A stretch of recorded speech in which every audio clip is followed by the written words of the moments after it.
Hey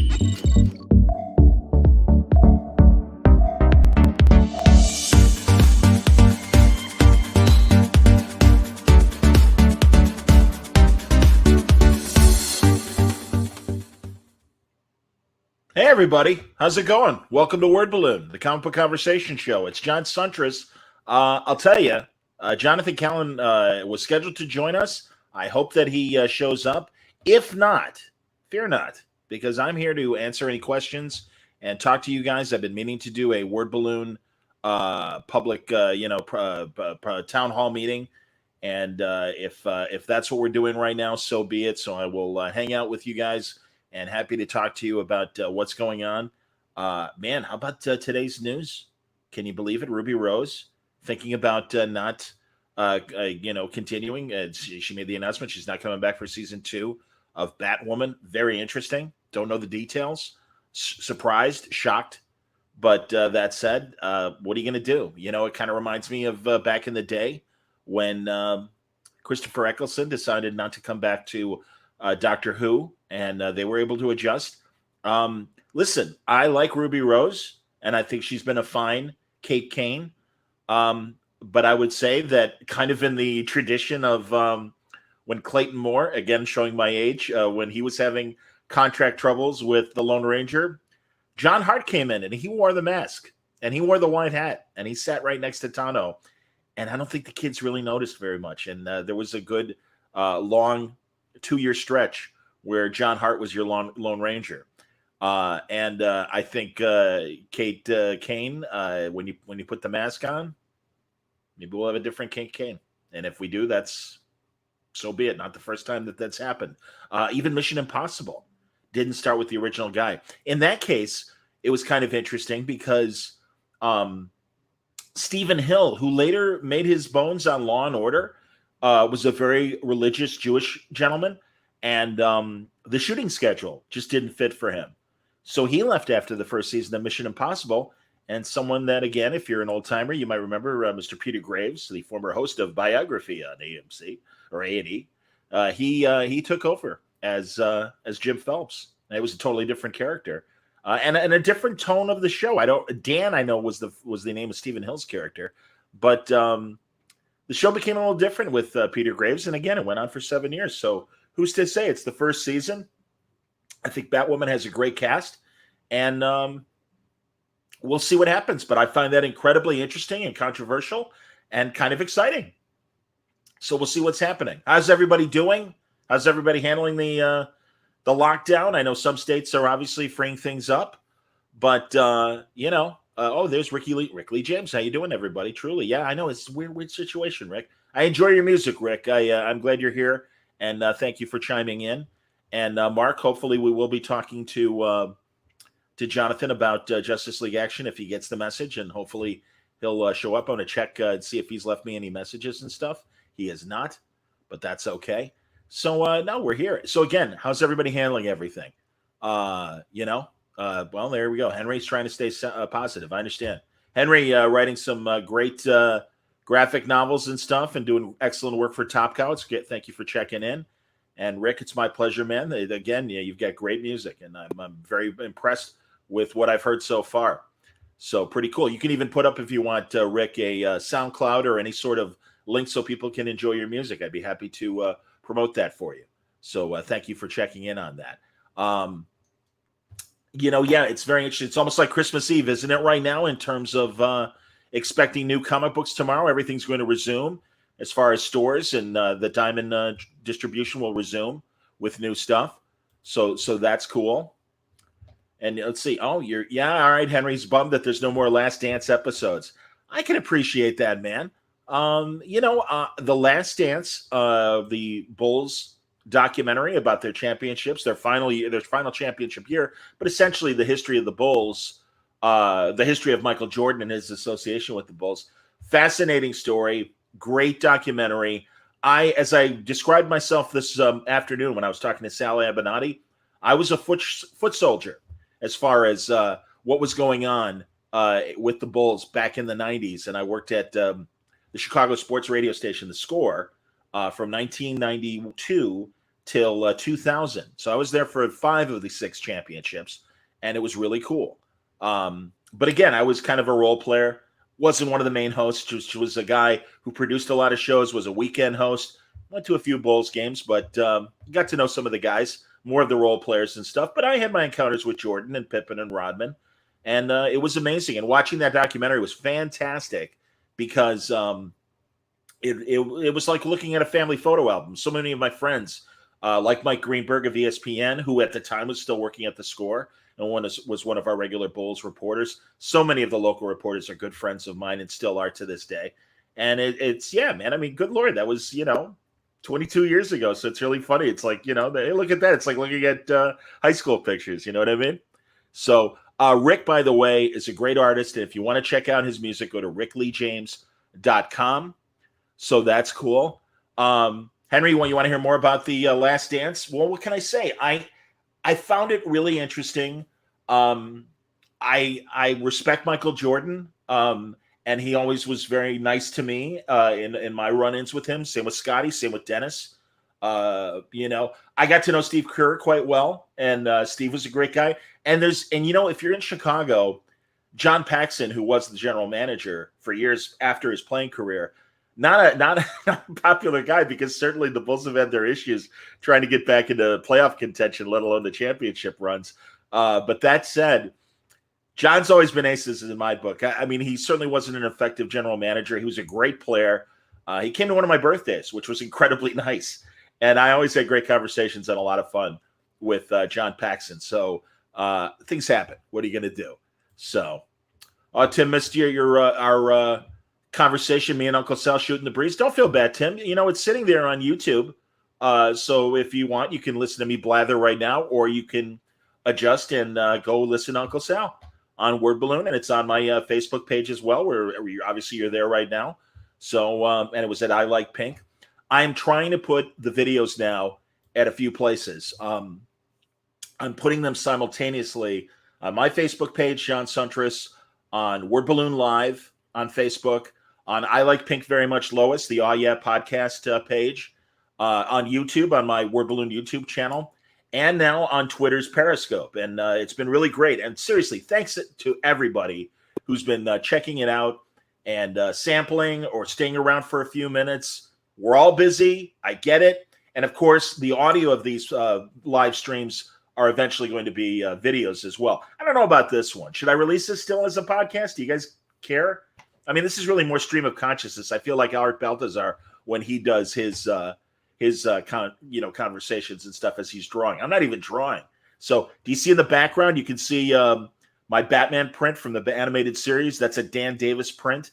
And then underneath it, you really can't see. I know it's far away, but those are 2 comic strips of the Amazing Spider-Man daily comic strip that was written by Stan Lee, drawn by Larry Lieber, Stan's brother, and inked by my good friend Alex Saviuk. And that's who I bought the strips from. And I just love the fact that I have these amazing things. Eventually, I'm going to put an easel behind me and occasionally pull up original art and show them here on the show and everything.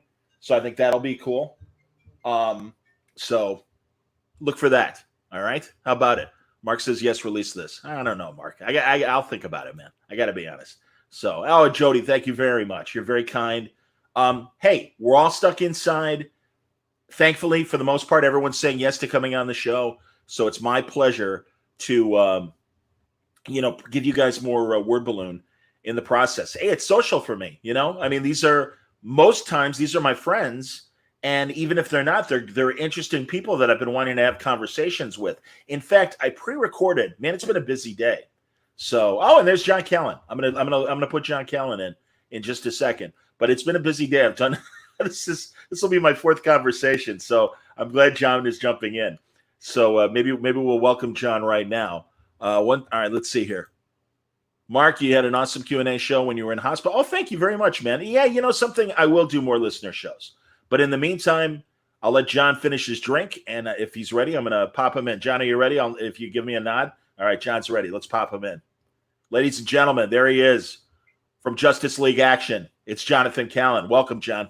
How you doing, John? Good to see you. I'm good, man. I apologize if I got my wires crossed, and I'm glad you're able to join us. No, it's totally my fault. I actually just a little work thing ran late, and I Oh, completely good. forgot. Totally spaced. No worries, man. It's totally cool. Um, Obviously, I want to talk about Justice League Action and also Young Justice, some of the great work that you've done there. And here, people are already saying hi to you. There we go, Rick Lee James. Hi, How about Rick. How that? you doing? So, um, something, if it's okay, and I mean, obviously, we're going to talk about the animation stuff, but we both lost a good friend a couple weeks ago, our good Yeah, friend Marty Pasco, and yeah. you wrote a really nice tribute to Marty on Facebook, and I'm glad you did that. So, yeah, if you don't mind, I wouldn't mind sharing stories of Marty with you because he was a good friend of mine for 10 years. Well, the funny thing is, I actually became friends with Marty because of you. I listened to your podcasts, and you would do these sprawling 6-hour conversations that were just insane and covered every part of comics history. And I worked with a guy named Matt Wayne, who worked on the original Justice League cartoon with Dwayne McDuffie. Yeah. And their go-to was Marty. And also Marty had been an editor at DC Comics when Matt Wayne had done a little work for him. So he mentioned Marty to me, and I was like, oh man, I got to meet him. Like, that guy can talk up a storm. Like, that just sounds amazing.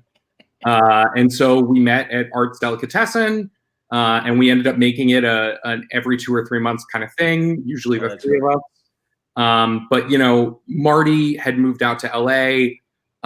He didn't always have a car. He didn't always have transportation. So one of us would pick him up, the other would drop him off. And I would drop him off at the time he was staying with Alan Brennert, Batman writer, science fiction writer. Yep. And we would park in front of Alan's house, and I would just wait for Marty to finish the anecdote that he was on. And that would spiral into another, into another, into another. And, we'd literally sit outside in the car for hours, just talking about our favorite stuff, talking about, the scene in Mask the Phantasm where Bruce is over his parents' grave. And he's begging them. He's saying, please, I'll hire more cops. Like, I'll do whatever it takes. Yeah. I didn't count on this. I didn't count on being happy. I remember the first time I told Marty about that, I cried recounting the scene. And it was just a really beautiful moment because I don't think he even knew how important that scene was to a lot of people of my generation. Dude, I hear you. I was lucky when the movie came out. It came out at a local Chicago theater that was literally down the street from the radio station I was working at the time, the sports station, and also the hard rock station. And our afternoon DJ was just finished with his shift. And I'm like, hey, man, I was thinking after work going to see Mask of the Phantasm. You want to join me? He's like, oh, absolutely. And he was a big comics fan. And it was so great seeing the movie because, I mean, and forgive me, everybody, because I know that like animated movies are nothing new and they all have theme songs and the whole thing. But this is like really an event. And and Saida Garrett, who did, I believe that she did a duet with Michael Jackson called I Just Can't Stop Loving You, which was a hit before the theme song and everything. And she did the closing credits music. And it was just so great seeing Batman on the silver screen. And I mean, yeah, the show was up and running. And certainly Marty and I believe Alan Burnett and Dini as well had told me that originally they were just going to be, episodes that were stitched together. And all of a sudden Warner Brothers like, hey, let's make this a really old Hollywood silver screen kind of stuff. And like that's what that flick feels like to me. Alan's favorite movie is Vertigo. And there's a lot of Hitchcock DNA in Mask of the Phantasm. And ultimately, the Batman stuff plays really well. It's a little bit year one. It's a little bit animated series. But like really what plays incredibly well is Bruce and Andrea. It's my introduction to Dana Delaney. I was a kid. I'd never seen her in China Beach. So, wow, that movie blows my socks off to this day. Yeah, man. And again, I'm glad you mentioned Dana Delaney because Andrea Romano, not only the voice director, but in a lot of way, I believe she also was able to pull in good casting as well because her husband was running, I want to say, and again, you being in LA, isn't it LA Theater Works? That's wonderful to me, actually. I mean, Andrea was unfortunately before my generation. We had a different director on Justice League Action. But I've always admired her work from afar. She's amazing, and I've had her on the show a couple times, and she's just brilliant. But LA Theater Works, they do audio dramas that are run on National Public Radio, and of course, they're obviously in the name LA Theater Works, so they're based there, and they comb the local celebrity scene to get great voice actors to do incredible dramatic productions. And they're just like old time radio. They're amazing. And I mean, literally, John Lithgow, Jason Alexander, and forgive me, I'm blanking on some actresses over the years, but they've adapted 12 Angry Men and just wonderful stories that also make for great radio dramas and stuff. It's really great. And Andrea would bring these people from doing those things to doing the work on the animated series, and that's why they would get so many great guest stars and wonderful celebrities to do incredible things. We all know Mark Hamill, of course, but I mean, the list goes on and on with so many great actors and actresses that did these roles. Pretty cool. The thing that they did that unfortunately just doesn't happen, even with the modern DC TV films and the modern series, just because it was it's so hard to do. But on Batman the Animated Series, they almost always recorded all in the same room. So it really did have the sense of being at a radio play, from what I hear. And I think that really translates onto the screen. That's awesome. Rick is asking who makes those radio dramas. LA Theater Works. And if you go to Audible, a lot of them are available through Audible and stuff. So if you have an Audible subscription, or they're reasonably priced, and they're amazing. They're incredible. I'm a massive old time radio fan.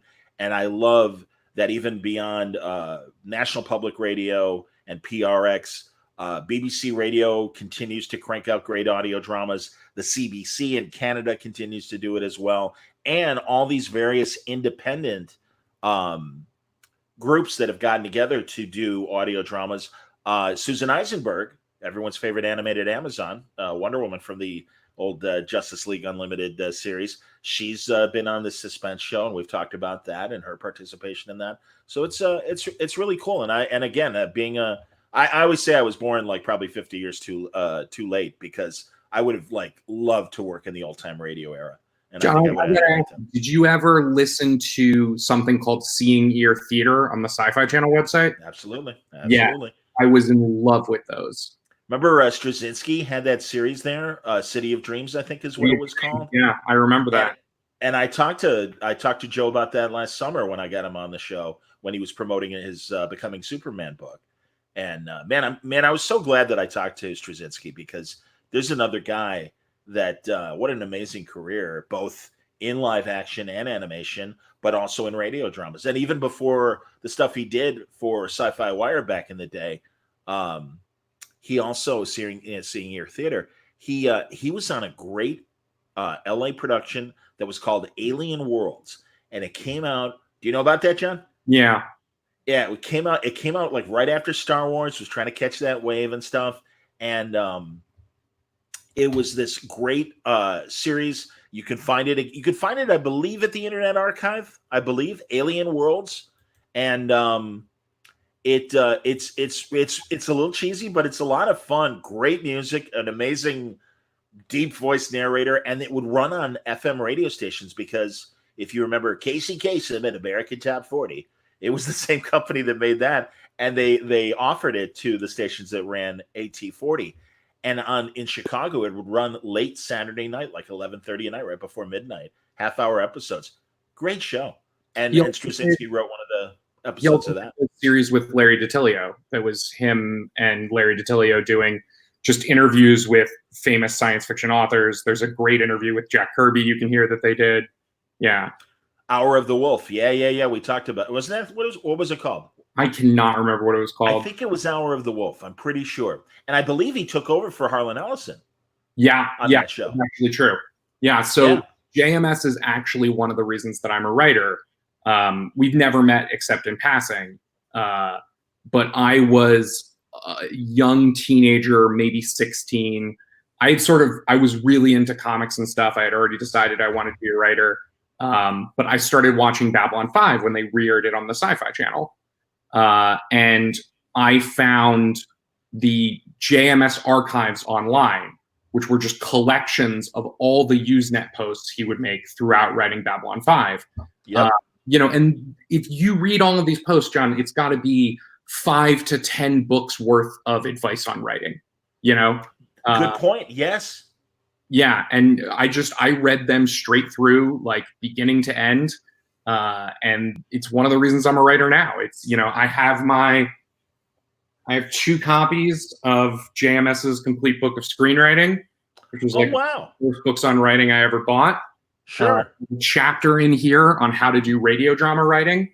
So I actually did some radio drama writing when I was in high school. Oh, wow. Yeah. That's cool. Did your high school have a radio station? No, I wrote it and then we never performed it. Ah. Yeah. That sucks, John. I'm sorry to hear that. That's amazing, though. Every writer needs those early experiments to just be like, can I do this? How do I do this? Your earliest stuff is, you're going to be bad before you're good, Yeah. Malcolm Gladwell, the 10,000 hours, thing before you really get to, and again, it's funny. We're talking about the Bulls documentary on ESPN, The Last Dance, and Michael Jordan was a big believer. And in fact, Malcolm Gladwell would use Jordan as an example of a guy that would take every opportunity to play to make himself a better player, and that you need those 10,000 hours or 1,000. I've heard that about cartoonists. You need those 1,000 pages to make something happen. So that's very cool. As we talk here, Hour of the Wolf, Wrath is the 26th, 24th in the 4Kids broadcast episode. Is the episode of Kirby, I guess. I believe, Ricky. Good to hear from you, man. One Stop Comics, a wonderful Chicago suburbs store, and I hope you're doing okay, Rick. I'm glad that we've got new books starting tomorrow. I was saying it's like Christmas Eve, John, as far as Diamond being back open, and even the cities and the states like Chicago that are still on lockdown and stuff. At least people can offer curbside service, and people can start getting new books again. So I hope you're doing well, Ricky. I hope everything's okay with the store, and it's one of the best stores in the suburban area. It's Tuesday today. I'll be getting my books tomorrow. I can't wait for Jimmy Olsen number 10. Yeah. Life is good. And Lieber. Good stuff. Absolutely, man. No, I'm excited. Oh, and Duffman. What's up, Duffman? Wanted to say, Mr. Callan, Time Out from Justice League Action is one of my all-time favorite episodes. I even had a commission based around it. Remind me of the episode, John. Okay, so it's a Booster Gold Batman team-up episode. And it's actually... I'll tell you a secret, which is that it's kind of based on an old Tick episode I saw when I was a kid. There's an episode of the Tick where they go down into the sewers and they find out that Sewer Urchin is actually the coolest, most amazing kind of Luke Skywalker-y sort of hero that ever lived. And you switch frames, you switch contexts, and suddenly this hero that seems like a lame goober is the greatest. And so I wrote a Batman Booster Gold episode. Literally, I think Wonder Woman, Rachel Kinsey, has like 2 lines in it. The rest is just Diedrich Bader and Kevin Conroy, which was amazing because it was 2 Batmen, and I got to write a radio drama that was just all them. And the premise of the episode is time sort of snaps, and you find out that there's this thing called a chronivore that's kind of feasting on time. Batman gets pulled out of time, and he realizes that Booster Gold, who he thought was this indolent, crappy hero. I can curse, right? I can curse. Of course you can. I mean, I've heard 100 guests ask you if they can curse. And yeah, of course you can. I can curse. Shitty hero. Yeah, shitty hero. Batman has absolutely no respect for him. And he finds out that he's been pausing time and sneaking away to repair the time stream. And that actually he's this incredible hero. And so the climax of the episode is he realizes that to defeat the bad guy, he's got to push Batman outside his time bubble. And Batman says, Booster, if you do that, I'll forget everything that's happened here. And Booster's like, that's all right. I'll remember. And then he pushes Batman outside of the time stream. And, we open the episode with Batman dressing Booster down and being like, Booster, you're lazy, you're indolent, you're the worst hero that ever lived. I'm embarrassed to work with you. And then after Booster saves the day, we snap back to the same moment, and it's Batman dressing down Booster. And the animators added this brilliant little flourish, something I'd never seen before, which is he takes down the visor. And it's Booster. He's about to argue. He's like, you know what? And then he takes down the visor and he's like, you're right, Bats. You're always right.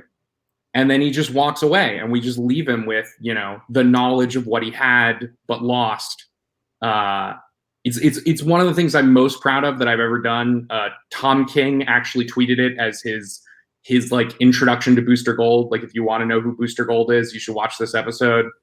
I'm really very proud of it. So, John, I'm telling you, you guys got the rawest fucking deal from Cartoon Network, and it's that classic. And I talked about this with Paul. I don't believe Alan was on Justice League Action. I can't remember. Oh, he was our second story editor, actually. Excuse me. Well, okay, then I did talk to both of them about it, and yeah, it was the rawest deal in the world, because I didn't know until I spoke to Paul. It was on at like the 6 a.m. hour Saturday mornings in Chicago. I assumed that Cartoon Network had a West Coast feed. Of course, they didn't. No. So it was buried at 4 a.m. West Coast time. And again, I started to say, in that classic way of I'm assuming regime change at the top of Cartoon Network. Hey, we didn't ask for this show. We don't want this show. We're going in the direction of, and great animated shows. Don't get me wrong, sure, like Adventure Time and the like. We didn't ask for this. We have it. Fine, we'll burn it through at 4 a.m. And also, you guys wrote these brilliant little gems of stories. And take away the commercial break, take away the intro and outro. Were they 9 minutes long? I think they were 11 minutes long. Okay. I think it's a quick intro. It's probably like 10 and a half to 11 minutes. Adds up to 2 minutes of screen time for 2 episodes. Right. I was amazed with what we were able to do. I thought we were able to, in 11 minutes, tell what felt like 22-minute stories. Which is funny because those old Justice Leagues, to me, those 22 minutes felt like an hour. So, we were able to pack those things really tight. I got to write that one. I got to write an episode with Detective Riddler that was an homage to Paul's work on the character. And we got Brent Spiner to play it. And that was really fun because I was sitting in the booth while we got Brett. And the first thing that I'll say about meeting Brent Spiner is I was like, I'm the biggest Star Trek fan in the world. We've probably talked about this, John. Outstanding. There's something else we'll be talking about tonight. Go on. Well, I am going to avoid the minefield of talking to you about anything Discovery or Picard. Okay, buddy. Don't worry. We'll talk about good stuff about Star Trek. It's okay. In Los Angeles. I don't. Who knows what my true feelings are? Well, and I respect that. And honestly, a lot of writers, and I can absolutely appreciate that. I don't want you to shit on someone else's thing. Hey, man, I made the mistake with Patrick Schumacher. Me and Bendis talking about Powers. What the fuck? Or Powerless, that NBC show. And then, Patrick very sweetly is like, hey, man, I was one of the co-showrunner with Justin Halpern. And he's like, if you want to know what really happened, I'd be happy to come on your show. And I'm like, oh, I'm an asshole. I'm so sorry. But then we found out what happened on the show. And again, network interference. And they really, and also they didn't even create it. They were handed the show. And again, it's owned by Warner Brothers. It's running on a Universal network, as we know the relationship that NBC has with Universal. So, there was no support from the network for the show. It was buried at 8:30 on Thursday nights. It wasn't another show that really wasn't given a chance to grow. And then, did you see that episode of Powerless with Adam West after he died? They threw it on YouTube. Yeah, it was great. I mean, the thing that I'll never forget about Powerless, they did a Superman Flash race joke at the beginning of one episode. It was just a brilliant little cold open, but the idea is they're all lining up to watch Superman and the Flash get in a race. And then one of them realizes his shoe's untied. He bends down to tie his shoe and he comes up and he's missed the whole thing. The world's changed a lot in 10 years, in 5 years, in even 3 years. But I remember just being like, wow, we just got a Superman Flash joke on network television. That is unbelievable to me. I agree. By the way, Justice League Action, I believe, is on Hulu. Am I correct? Yes. Every episode's on Hulu. So that's cool. Although I don't know about Canadians and stuff. So yeah, Hayden is asking. He hasn't seen Justice League Action. So yeah, no, it's not on DC Universe right now, but it is on Hulu. Are we And not I don't. Universe? Why aren't we on DC Universe? Maybe, and you know something. I'll be honest, John. Maybe it is now. I don't remember. No, but you know But what? I've never seen us on the app, so you might be right. there you go. And I don't know. I'm hoping with HBO Max that a lot of these things are rectified. And it's just fascinating. Again, I've been talking to Patrick on the podcast and on the YouTube channel about the Harley Quinn animated show, which is a very, very funny show. And I'm so glad it's as raw as it is. Yeah. And and then once again, made by Warner Brothers, but it's on the Sci-Fi Channel. I'm not complaining. I'm glad that it's on over the air cable, season 1. But yeah, it's very strange, these arrangements and why it's here but not there, and all these things. It's very weird. Well, But it's a complicated situation when you have a studio that owns. I mean, the thing you have to keep in mind is Warner Brothers proper owns both Cartoon Network Studios and Warner Brothers Animation. So they essentially own 2 animated studios, right? I don't want to get too much into the politics of that, right? But one can easily see how both of those studios operate with the knowledge that at any moment someone can wake up, look at a balance sheet and say, why do we own 2 animation studios? And that drives a lot of decision making when it comes to what ends up on the air, how it ends up on the air, and where those shows are taken. Crazy. So Wayne's like, I don't think it's there. Mark says, yeah, we don't get Hulu or DC Universe in Canada, but I found a workaround where I can pay and get it. Okay, direct message, Mark, and he's got a fix for you guys. So that's good to know. David, can you ask about Under the Red Sun, an amazing Superman story in 9 or 10 minutes? Oh, who wrote that? Was that Tim? I think that was Tim Sheridan, my friend and colleague. That was just a wonderful one. I mean, obviously, it's based on the old comic. I don't know if we did it better than Dwayne did, because boy, do I love that 2-parter that Dwayne did with Vandal Savage. Absolutely. But we got in there, and I think that's a fun one. Actually, that might be Heath Corson that did that. Oh wow, that's cool to know. And I didn't realize you and Heath worked together, and I'd forgotten that Heath worked on Justice League Action. There's another word balloon friend that needs to make a comeback sooner than later. I'm gonna have to reach out to Heath. It's a shame. I wish I could have had you guys both on at the same time. Great guy. I'll be on any time you want with Heath. Oh, there you go, man. Maybe we'll do that. Maybe we'll have a good animation roundtable with you and Heath. Yeah, that would be great. So I was saying, so Brent Spiner comes into the studio, and feel free to interrupt me with anything. But Brent Spiner comes into the studio. So the first thing I say to myself is like, I am not going to freak out and be like, your Data, because that's what everyone does. So I told him how much I loved him in 1776. That was my big workaround. Is I was like, which founding father was he? Which founding father?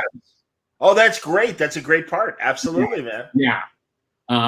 And so that was my way of buttering him up. And then the funny thing was we were sitting in the booth, and I'm watching the voice director go, okay, so he's very intelligent, he's cold, he's calculating, but he's theatrical, he's maybe a little bit effeminate, and watching Brent try to wrap his head around the character, right? And just having to hold back and not just be like, it's lore, it's just lore, just do lore. You've already got it. Just do lore, and that's Edward Nygma. You have it. That's outstanding. That's fantastic. David also says regarding Superman Under the Red Sun, he didn't know it was based on a comic. Going to check it out now. Yeah, great Silver Age comic. Yeah. And Edward Hannigan, a great sci-fi writer that also wrote a lot of great Silver Age Superman stories from the 50s and 60s. He's the guy who wrote it, and it's terrific. The original story is for a Silver Age story as well. It's a very interesting science fiction idea that they, I think, did quite well given the parameters of what was what was being written back in the Silver Age. So yeah, great story. The Justice League adaptation, it's amazing. You end up with a Superman who, we sort of played the Boy Scout angle in our version, but in that version, it's very much the like Conan the Barbarian, man in a hostile environment. He ends up with a sword, he fights giant insects. Like, it's really great stuff. And a sympathetic Vandal Savage. Yes. that is kind of, again, the curse of immortality, kind of, living in solitude in this world and stuff. So no, it's a really interesting character study, the Justice League Unlimited one that they did, or the two-parter. Yeah. They always make good adaptations. I've talked to JMD DeMatteis and everything about some of his adaptations. In fact, I just talked to him about Red Sun, hoping everybody to have James Tucker back in June to talk about Justice League Dark. And I'm so glad James is coming back. Man, I'll tell you, and listen, love Bruce Timm, love that entire era of the Bruce Timm era of animation. I'm so happy for James, because James and Michael, and now I'm blanking, his co-showrunner on Brave and Bold, Batman Brave and Bold. Oh, Michael Jelenic. Thank you, Michael Jelenic. I said Jelenic, so I'm glad to hear Jelenic. I want to say it properly. They reached out to me and are like, "We want to be on Word Balloon." I'm like, "Sure." And I'm like, "I got to be honest, I'm not watching your show. Should I?"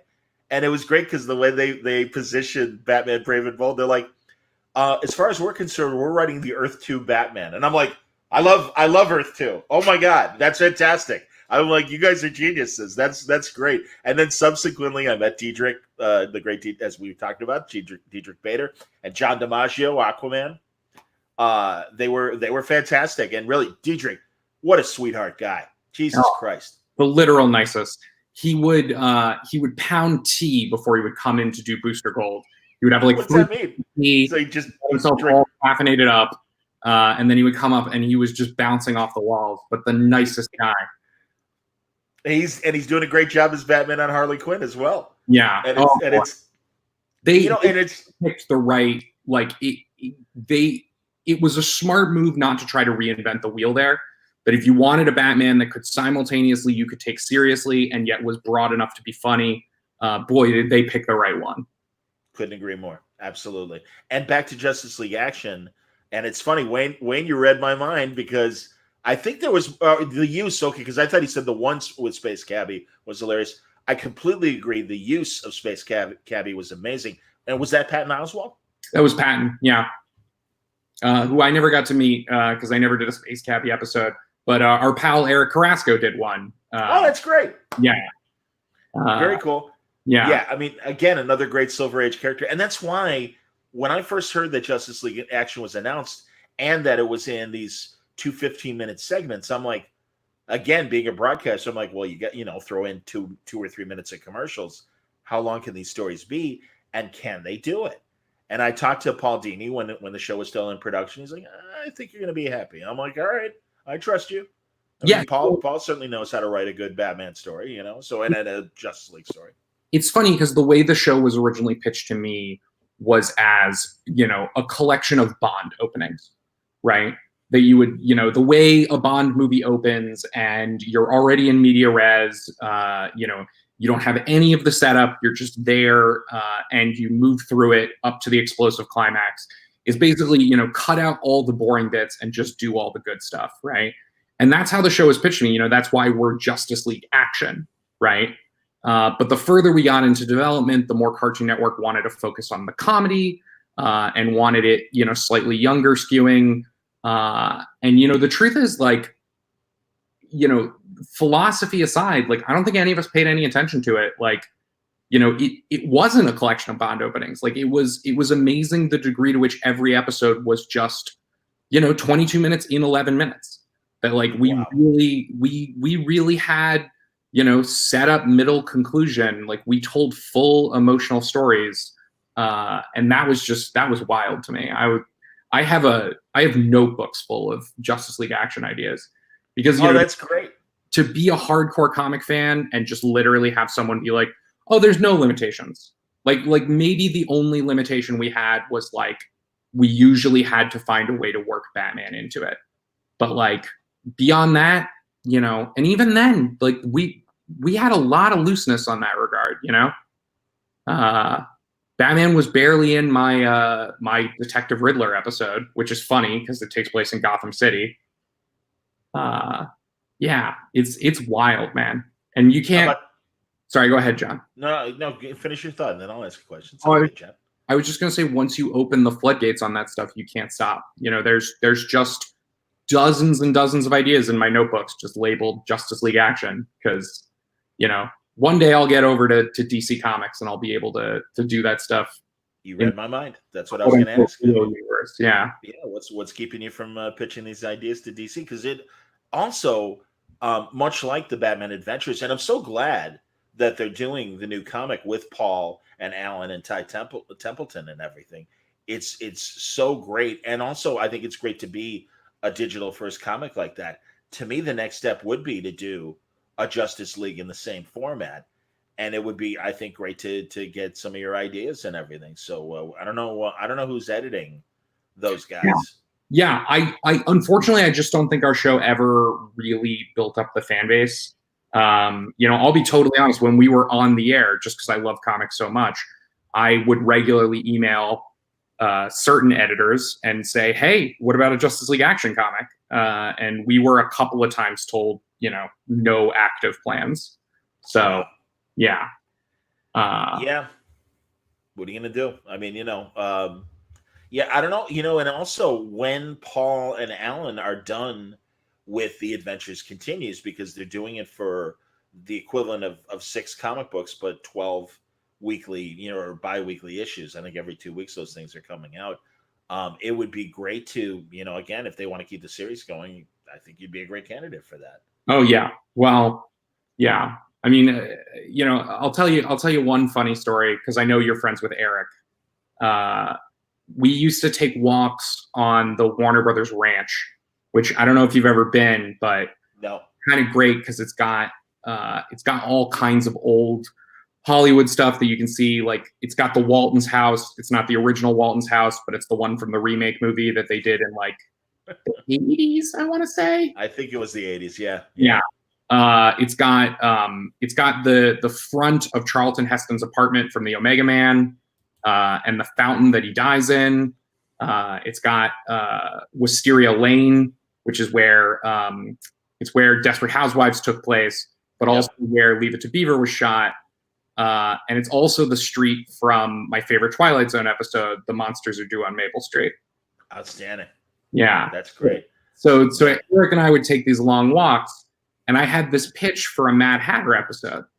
And I was like, okay, like Mad Hatter's going clean.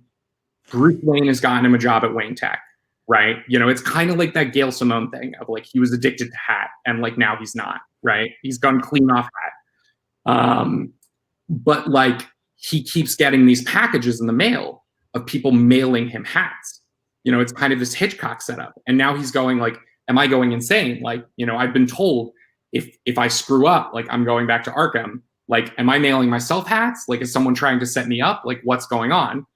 And I pitched it to Alan Burnett. And Alan was like, well, who's setting him up? And I was like, I don't know. And Alan was like, all right, well, come back to me when you figure the idea out. And I pitched it to Eric. And Eric was like, I'll tell you who's setting him up. It's Alice. Funny. Yeah. Nice. I was like, what a cool idea. We'll bring in Alice as a villain. That is so great. And so, just chalk it up to ones of, many ideas we didn't get to do because that show did not last long. I hear you. So yeah, was it 52 segments, but 26 weeks basically? I actually really like that. Yeah. Our final number of episodes, if you count each episode as 11 minutes, it's 52. Yeah. That's true. Well, and again, I've talked to enough of you guys in animation to kind of know the system, know how many episodes there are, especially when it's only one season. And again, they run the shit out of them. And sometimes, back in the day, they'd strip them into 5 days a week and things like that after a first airing. And also ultimately, and I don't know if this was the case with Justice League Action, but I know with the Green Lantern animated series, they were there to sell toys. Yeah. And if the toys didn't, not only ratings, but if you didn't sell the toys, we're done. And I know a couple other, and not to pick on them, but I know a couple of podcasts that were like, why are they canceling Green Lantern? It's such a great series. And it was a fantastic series. But again, it's like, it didn't sell the toys. And it's like, well, that doesn't matter. There's a lot of adults watching. And it's like, no, it does matter. If it's a Y7 show, they want 7-year-olds watching. And if 7-year-olds aren't watching, then in the network size, they failed. Yeah. And it's Go ahead. Yeah, explain Yeah, that. I mean, you know, interestingly, that's starting to change. Great. You know, just because nobody's buying toys, so it really doesn't matter whether, you know, Justice League Action pushes toys, because, you know, sometimes if you've got a Steven Universe or you've got an Adventure Time, you can get good merch sales. But even then, a lot of those are backpacks and T-shirts. They're not toys, because Interesting. boys are playing with video game consoles, you know, and I guess girls don't buy toys. I don't know. I've never looked at the market data on that. It's funny. I talked to Joe Casey, and I know you've worked on the various iterations of Ben 10 as well. And he was telling me about like how um, the meetings about the show are the toy meetings are just as important as the show meetings Yeah. as far as the brass is concerned. And you know, it's Joe and the other men of action that made that show and stuff are like, you know, we were just trying to make a good cartoon. I mean, it's they're like, you know, obviously they get a nice cut of money with all the toys that come from Ben 10, but it's like it's amazing. And that Ben 10's been on for 10 years. And also that it started, and you likely know this, started as a Dial H for Hero pitch. Yeah. That DC rejected. Well, actually, that's not the version of the story that I heard. Oh, that's really Please interesting. correct me. Please correct me. All I've heard is there's a story about them going in to pitch Ben 10, and any one of the Man of Action guys can probably tell this better than me. But supposedly they went in with like 50 ideas, and they literally just set an egg timer, and they gave themselves a minute per pitch. And like the whole idea was like, if they were like, "Yeah, we don't like that one," it's like, "Okay, I got another one for you," you know. And Sure. like supposedly Ben 10 was like idea number 13 or something. Wow. Yeah. That's amazing. I'm sure it was a Dial H. I mean, it's so clearly got its roots in Dial H for Hero. Yeah, I don't know. Joe and I have been talking, and actually would love to hear feedback from everybody. And some of you, as League of Word Balloon listeners via Patreon, have already said this as well.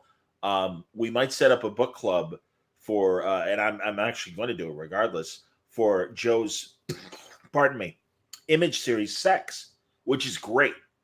I mean, and it's definitely an R-rated series, but people might have noticed that a lot of Joe's recent superhero stuff, they're original characters, but they're familiar ciphers. I mean, you can kind of tell. And the protagonist in Sex is a cross between a Bruce Wayne and a Tony Stark. It's Oh, he's very his own interesting. character, but it's really a great series. It's beautifully drawn. The artist's name escapes me, and he's put out 5 or 6 volumes so far, and they're working on the 6th or 7th now. And you know, I imagine like they weren't going to release it until next year anyway.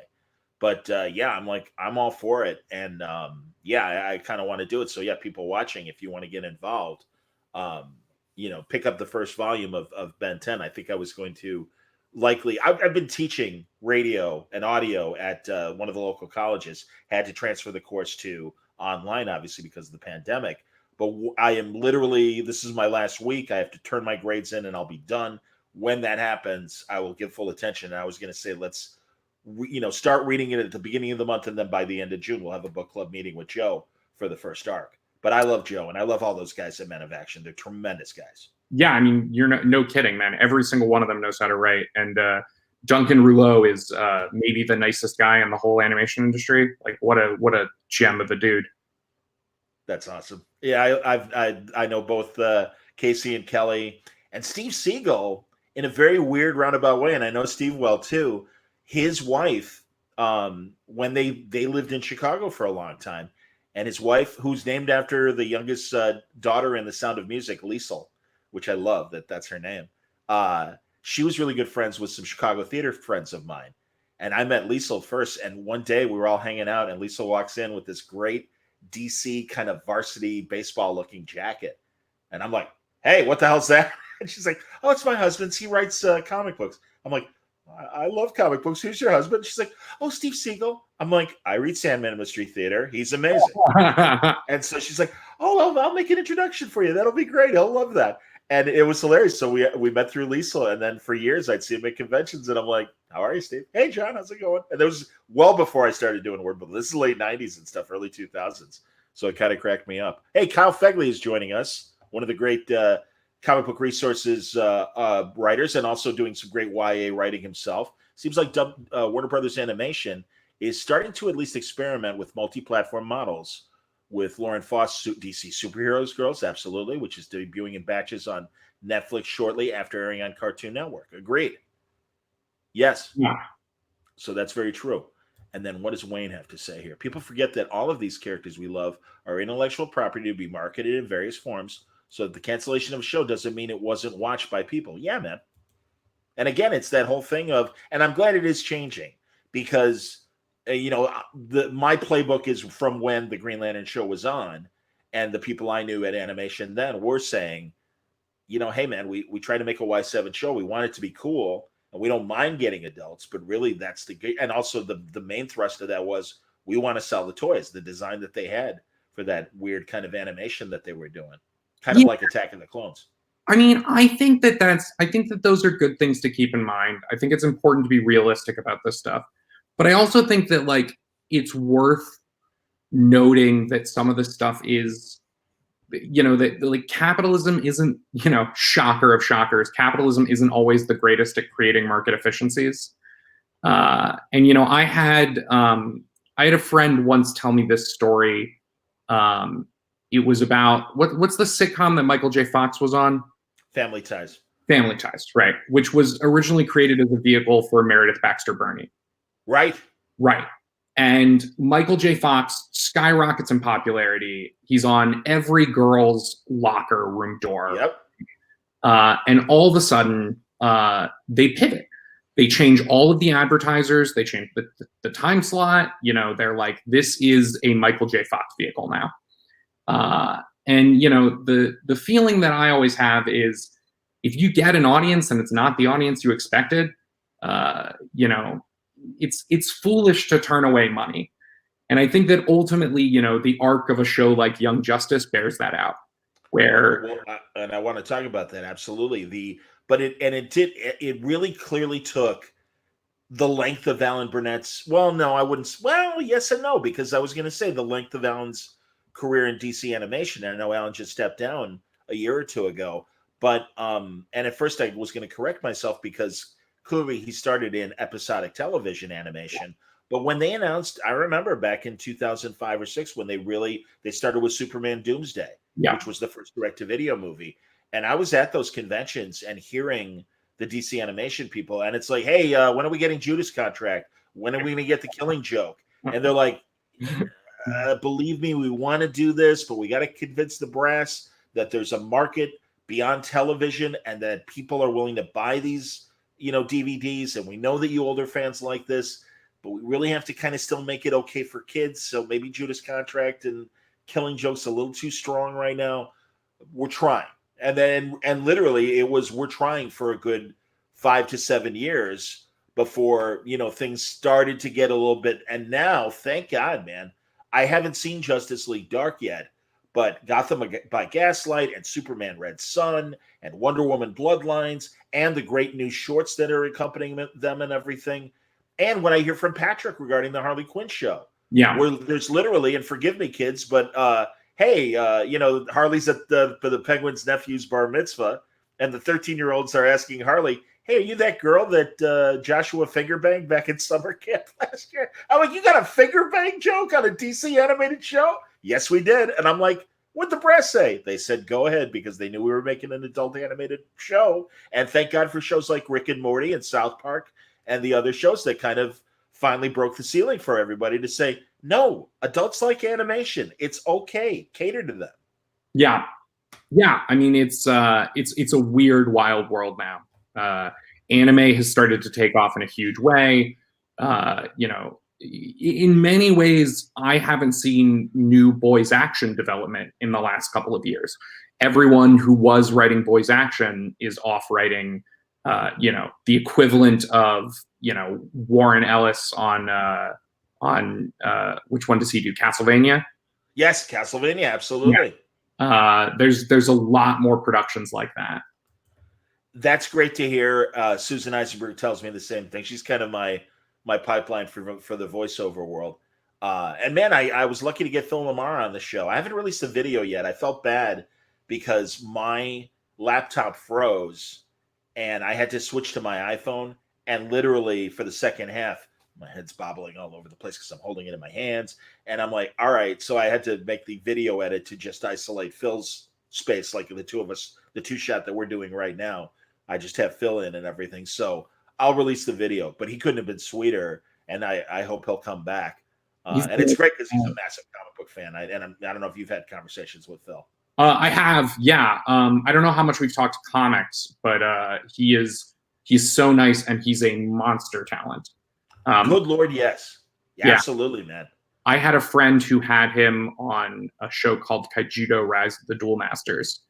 And, he came to me after he hired Phil, and he said, because we've got friends in voiceover, right? And the complaint that you hear all the time is it's just the same three people over and over, right? Like all they ever do is hire the same three people. And he's like, John, let me tell you, there is a reason. Like when you go to a guy like Phil and he can do Static, he can do Jon Stewart, he can do anybody, and he can do everything in between, and he can make it sound different and unique and original every time. I marvel at guys like that.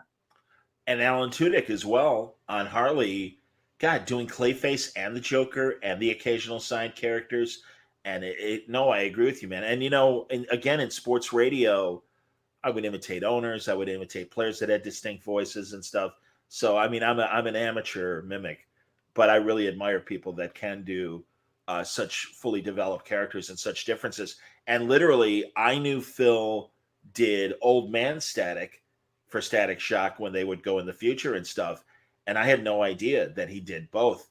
And just like breathing, as he was breathing out, he was Old Man Static, and then when he was taking a breath in, he became Young Man Static in mid sentence. And I'm like, that is incredible. Well, you're no slouch yourself, John. You're a really good mimic. I've been listening for a long time. Thanks, man. You and Fraction both are when we do Orson Welles and John Huston having their conversations. Yes. So I was so obsessed with Orson Welles that particularly drunk Orson Welles, which Matt does really well. Then I went to Maurice LaMarche, who is the voice of the brain, just about the preeminent voice of Orson Welles expert. Yeah. Yes. And he had done a video for Talk Like William Shatner Day, where he helped you talk like William Shatner. And he really can. He can walk you through step by step. And it's like, look, it's not sabotage, it's sabotage. He's Canadian. You say sabotage, I say sabotage, right? And I was like, Mo, you got to teach me how to do Wells, right? Like, you got to teach me how to do Orson, because you taught me Shatner so well. And he was just like, I can't teach you. It's just my voice. It's just I understand. Well, yeah. It's like singing. Yeah. You discover what's in your voice range. And that's why. And, it's like, I mean, sometimes I'll do Alan Alkin. Really? You're going to talk to me like this? Really? All right. You're not going to be a normal person. And, you just kind of find the music in the voice. And that's what you go for. And no, man, I mean, I've been lucky. And again, in sports radio, I did Jerry Reinsdorf, the owner of the Bulls, and various coaches and then players and stuff. It was great because honestly, I really wanted, when I was in school, audio sketch comedy was still a thing in radio. And especially when I was a little kid in the 70s. And you had these incredible comedians like Michael McKean was in The Credibility Gap. And, and also Lenny, or Squiggy rather, and David Lander was another guy that, I mean, and they would just do these amazing voice characters. Or the Firesign Theater were huge gods to me. And they were in LA radio doing sketch work before they started making their comedy albums. So I really was convinced, and they were still happening in the early 80s when I went to college. And I'm like, I really want to do this. And by the time I got out of school, it all had dried up. Comedy albums were still being made, but it certainly wasn't what it was. And also it was mostly stand-up. So it was really great I had Phil Proctor, who's a big voiceover guy. I don't know if he's worked on any of your shows. Oh, no, I don't think I've met Phil. He's amazing. And he was one of the founders of Firesign Theater. He's one of the 2 members that are still alive. And he started doing a podcast. And also when he wrote his autobiography, it was so great to meet him through the podcast. And I'm like, Phil, good Lord, man. I go, you've had the career that I had always hoped for. And I go, seriously? And he goes, well, did you get to do anything? And I'm like, a little bit in sports. I go, couple novelty songs, couple sketches here and there, but nothing to what you guys were doing. So yeah, no, I love that stuff. Here I want to let's see. Wayne had another comment. Soon we'll have Ape Talk. Are you a big fan of the Ape Man, John? Of course, yeah. Oh, there you go. See now, and I gotta confess, the new movies, man, they're okay. I'm not in love with them, and I'm not as big a fan as Dana Gould, but I'm a fan. When Dana adapted Rod Serling's original screenplay into that graphic novel a couple of years ago, and boom, put out the press release, I'm like, get me Dana Gould. And they're like, really? I'm like, guys, you have no idea. It would be my dream. And I love when he gets made up as Dr. Zaius, and he does An Evening with Mark Twain as Dr. Zaius, the famous one-man show that was like a big Broadway thing. Hal Holbrook, the fine actor, would play Mark Twain. But this is Dana in his full Dr. Zaius outfit. And literally, it has always been my ambition to do two things. One, annihilate the entire human race from the face of this earth, and the other, to be a riverboat captain on the Mississippi. And it's like he just switched back and forth. And it's brilliant, man. I love when Dana Gould does that stuff. I think it's incredible. So, well, let's move on to Young Justice. What about you? You get the shouting for nurses and healthcare workers in the background now. I don't know. Is that where you live? I didn't hear what you were saying. I'm sorry. I was talking over you. Sorry. So it's 8:00 here. So we're definitely going to get the shouting for nurses and healthcare workers in the background. Where are you at? So I'm in Los Angeles. Right. 8:00 every night. My street makes. Yeah. Oh, that's okay. Yeah. No. That's terrific that they're doing that. I understand now. Oh, that's really nice that they're doing it. No, I don't care. No, it's the reality of. I mean, my area, it's 10:00 now. Yeah, and I mean, I was doing an interview with Sal Abenati this afternoon, and my apartment buzzer will go off. I don't care. It's fine. It's life. No problem. It's all good, man. So let's talk about Young Justice. Yeah, sure. So because that was before Justice League Action, right, or no? It was after for me. Oh, okay. Joe predated Justice League Action, but my involvement with it postdates it. So you were doing season 3, I'm assuming then. Yes. That's amazing. That's great. What a great show. And I had Greg Weisman on when it was brand new and everything.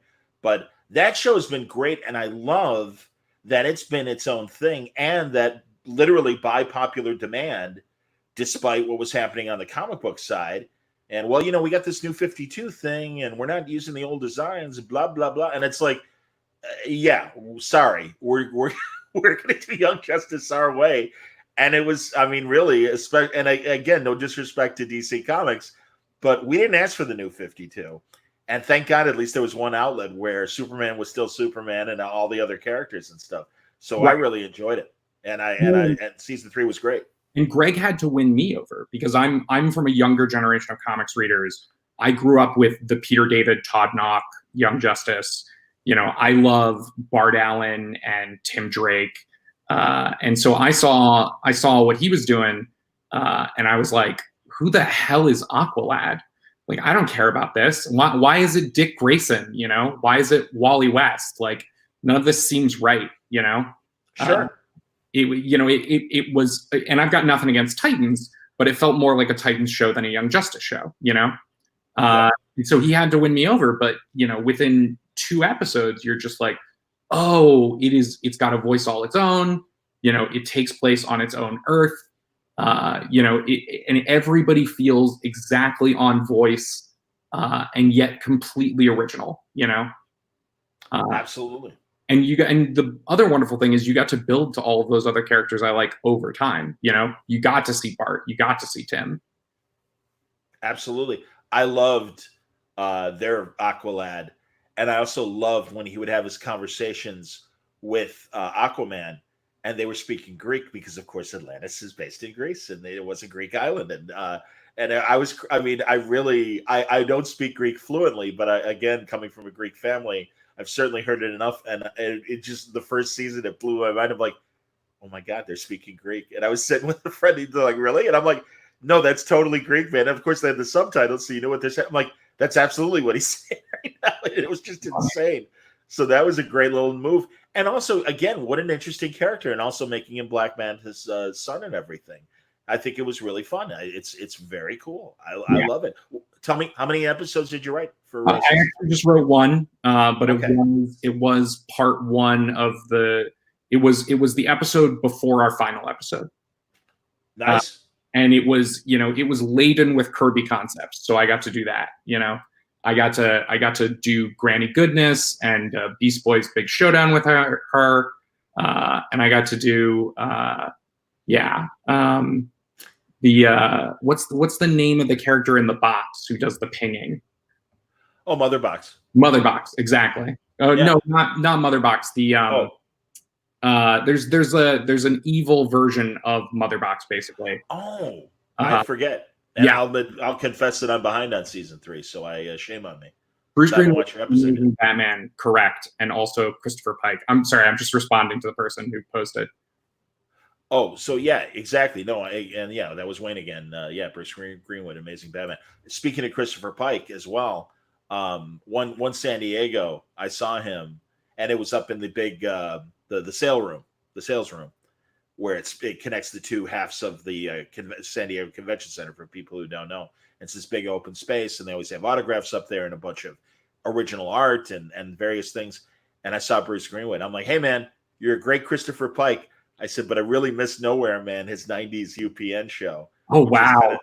And he's like, oh, thanks, man. He goes, I really like doing it. And I'm like, it was a great I'm an old-time Prisoner fan, Patrick McGowan's wonderful spy show.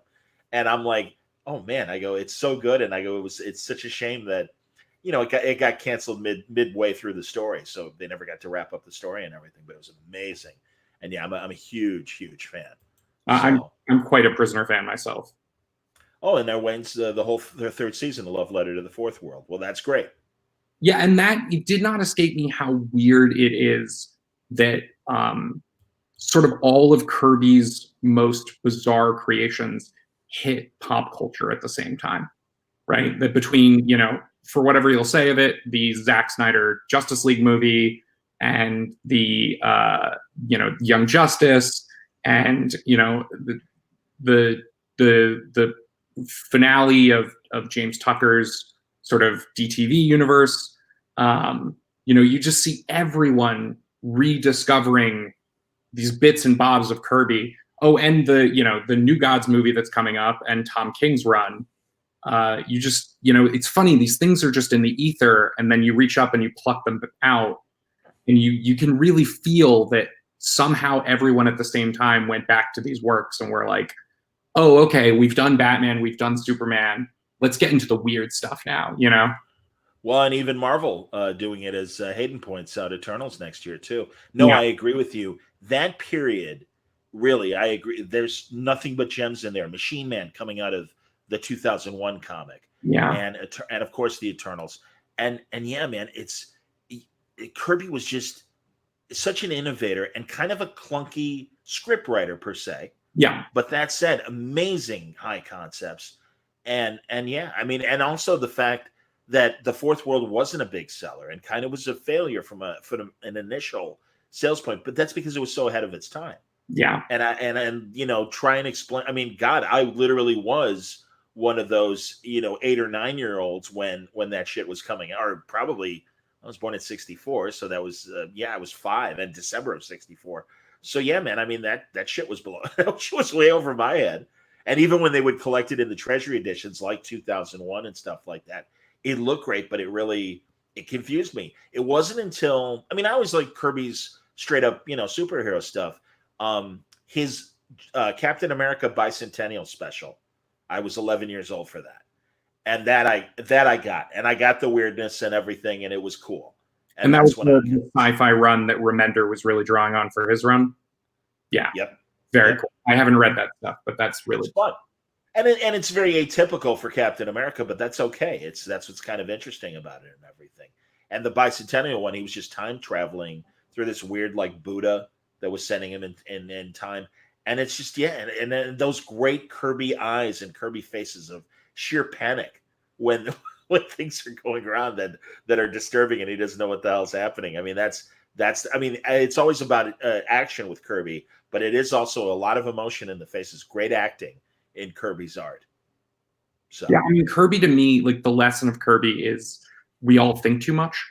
right? Like that guy, you know, and don't get me wrong, if I didn't think as much as I did, I'd be a much worse writer. I wouldn't even be the level that I'm at. But that guy had the ability to just open the gate to his subconscious and just let these things pour out, you know? And you know, it's almost like it doesn't come from him, right? It's almost like that you're channeling these bigger, you know, like this is very Grant Morrison of me, but like, you know, it's almost like you're channeling these bigger archetypes, and you can see it throughout his work that just like he didn't stop, he didn't slow down, he picked up the pencil every day and just like whatever was in his brain poured out. Agreed. And also, you like you said, yeah, you let the idea just come out and just run with it. And I know, forgive the comparison, but when I do voices, sometimes I let the character take over, and I have no idea what I'm saying. And Yeah. especially when I'm really on my game, and I just like lose myself in the character, and whatever comes out of my mouth, it's like, all right, the character's talking for me right now. And have you ever seen that late '80s comic documentary, The Masters of Comic Book Art? Yes. Yeah. I just talked to Ken Viola about that, the filmmaker who made it. And yeah, you know, you watch that 9-minute Kirby interview, and thank God it was late '80s, so it was before, you know, Jack was slowing down. And oh man, you could tell he just, the exuberance and just everything you described. Yeah, the ideas would just, he couldn't contain them.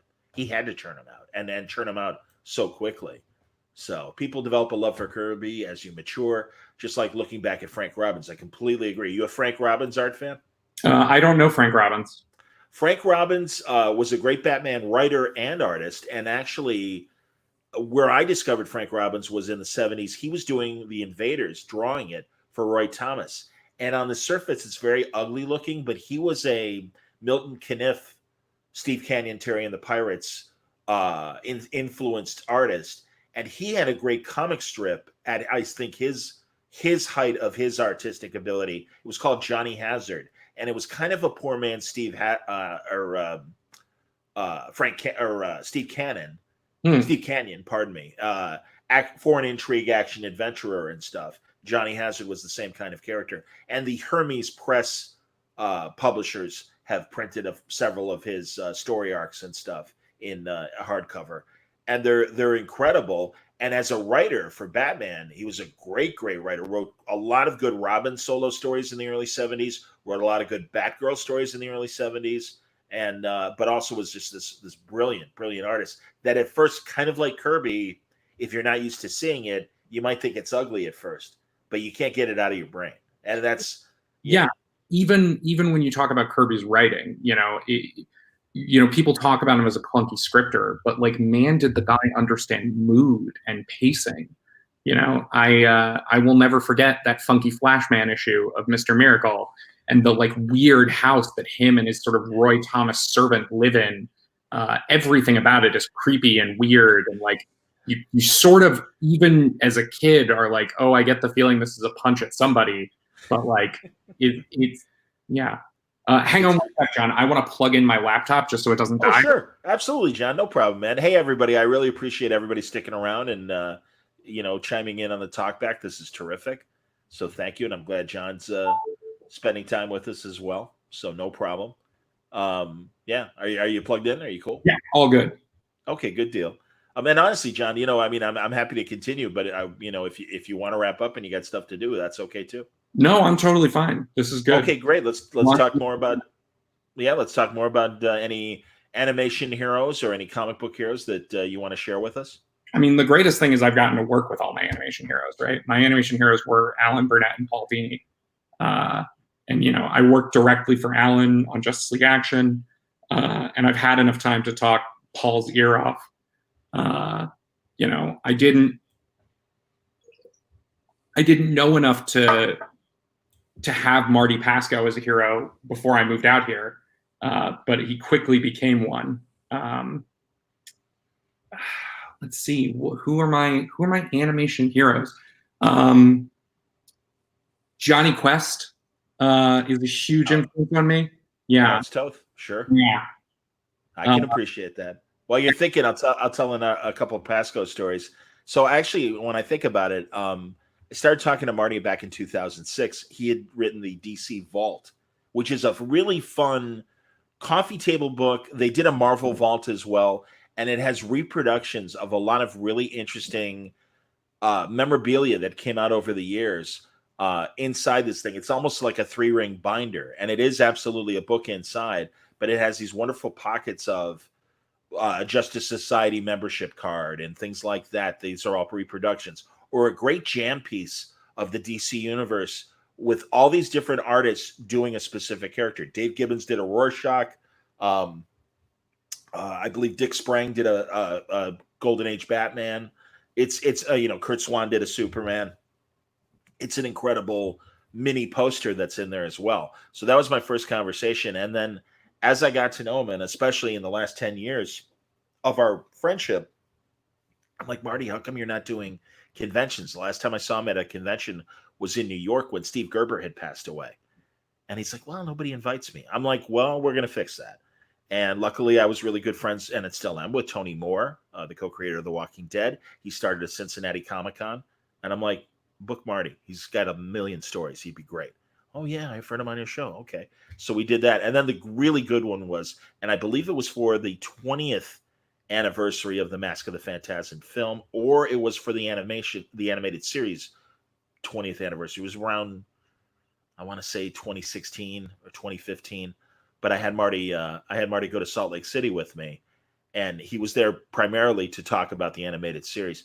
Full auditorium, screaming fans, great questions, and Marty was there and so ready to answer every question.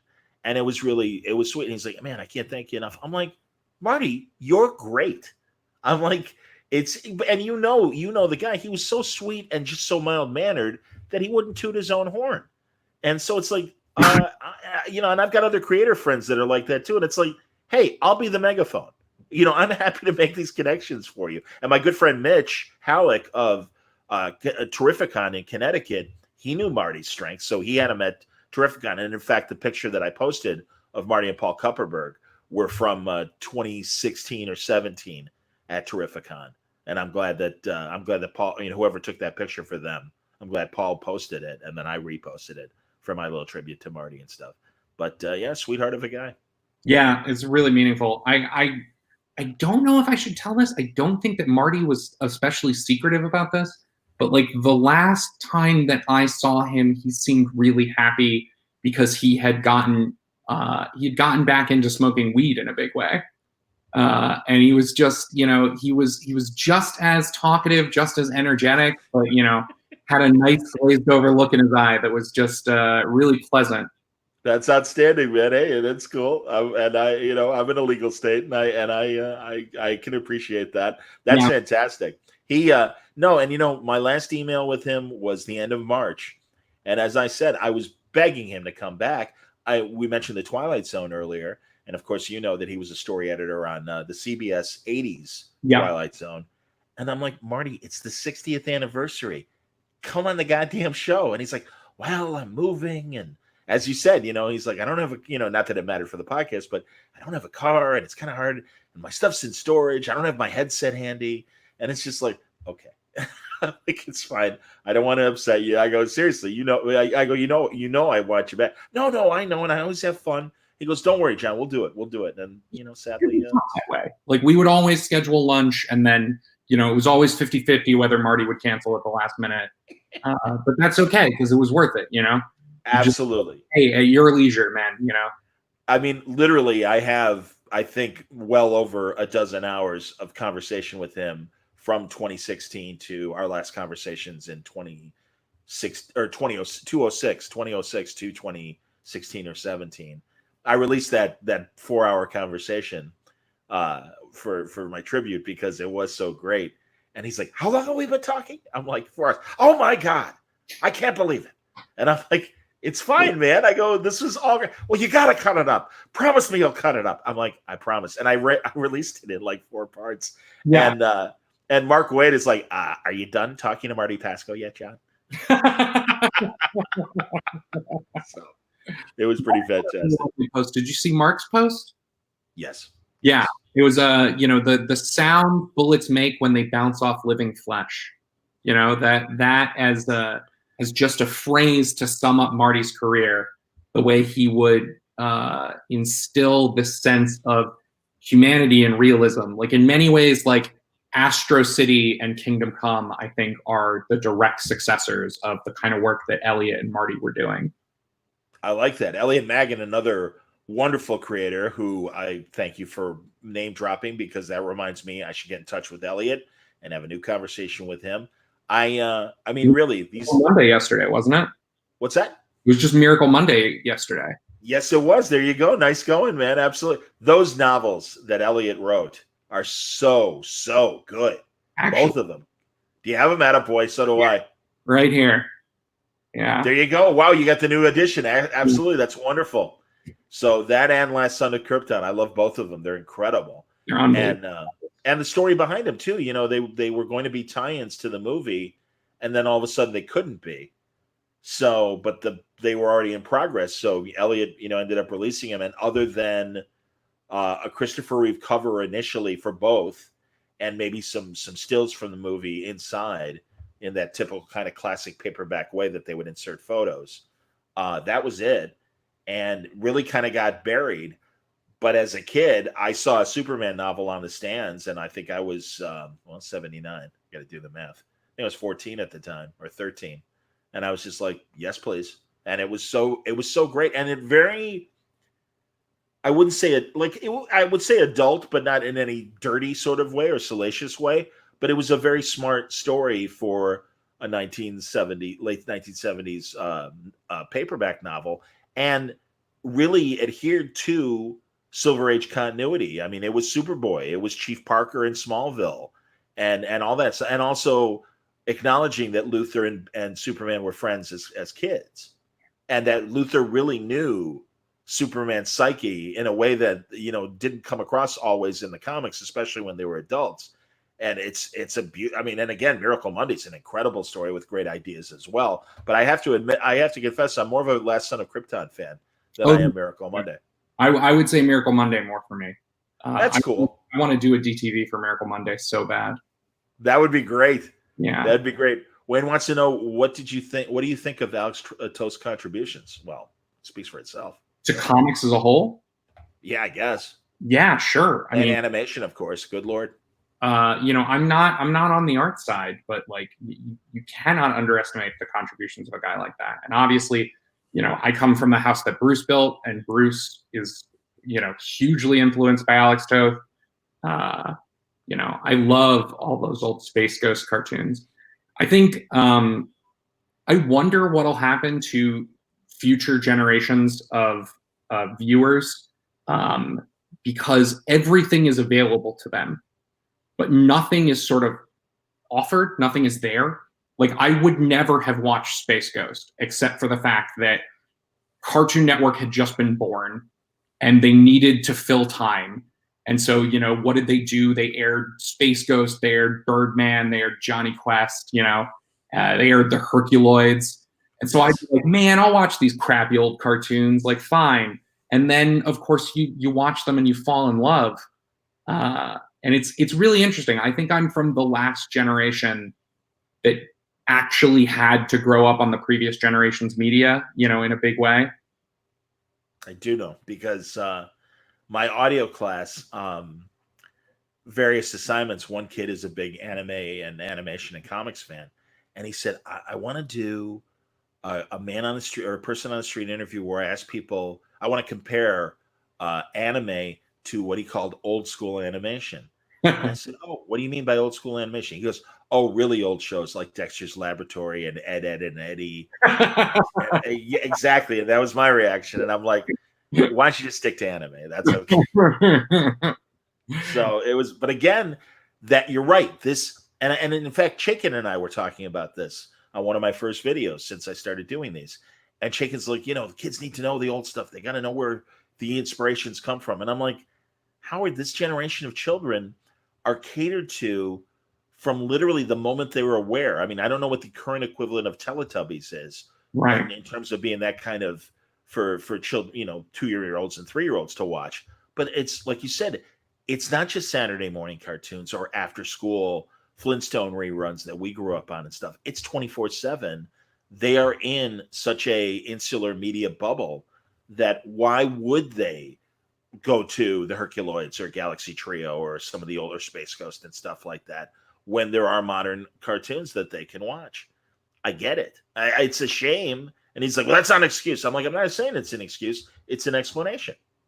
And John, I said, you know. Could you keep vamping for just 1 second? The adapter fell out on my laptop. So I'm going to. Yeah, no problem, John. It's all good. Here, I'm going to see some of these other questions because we do have more questions.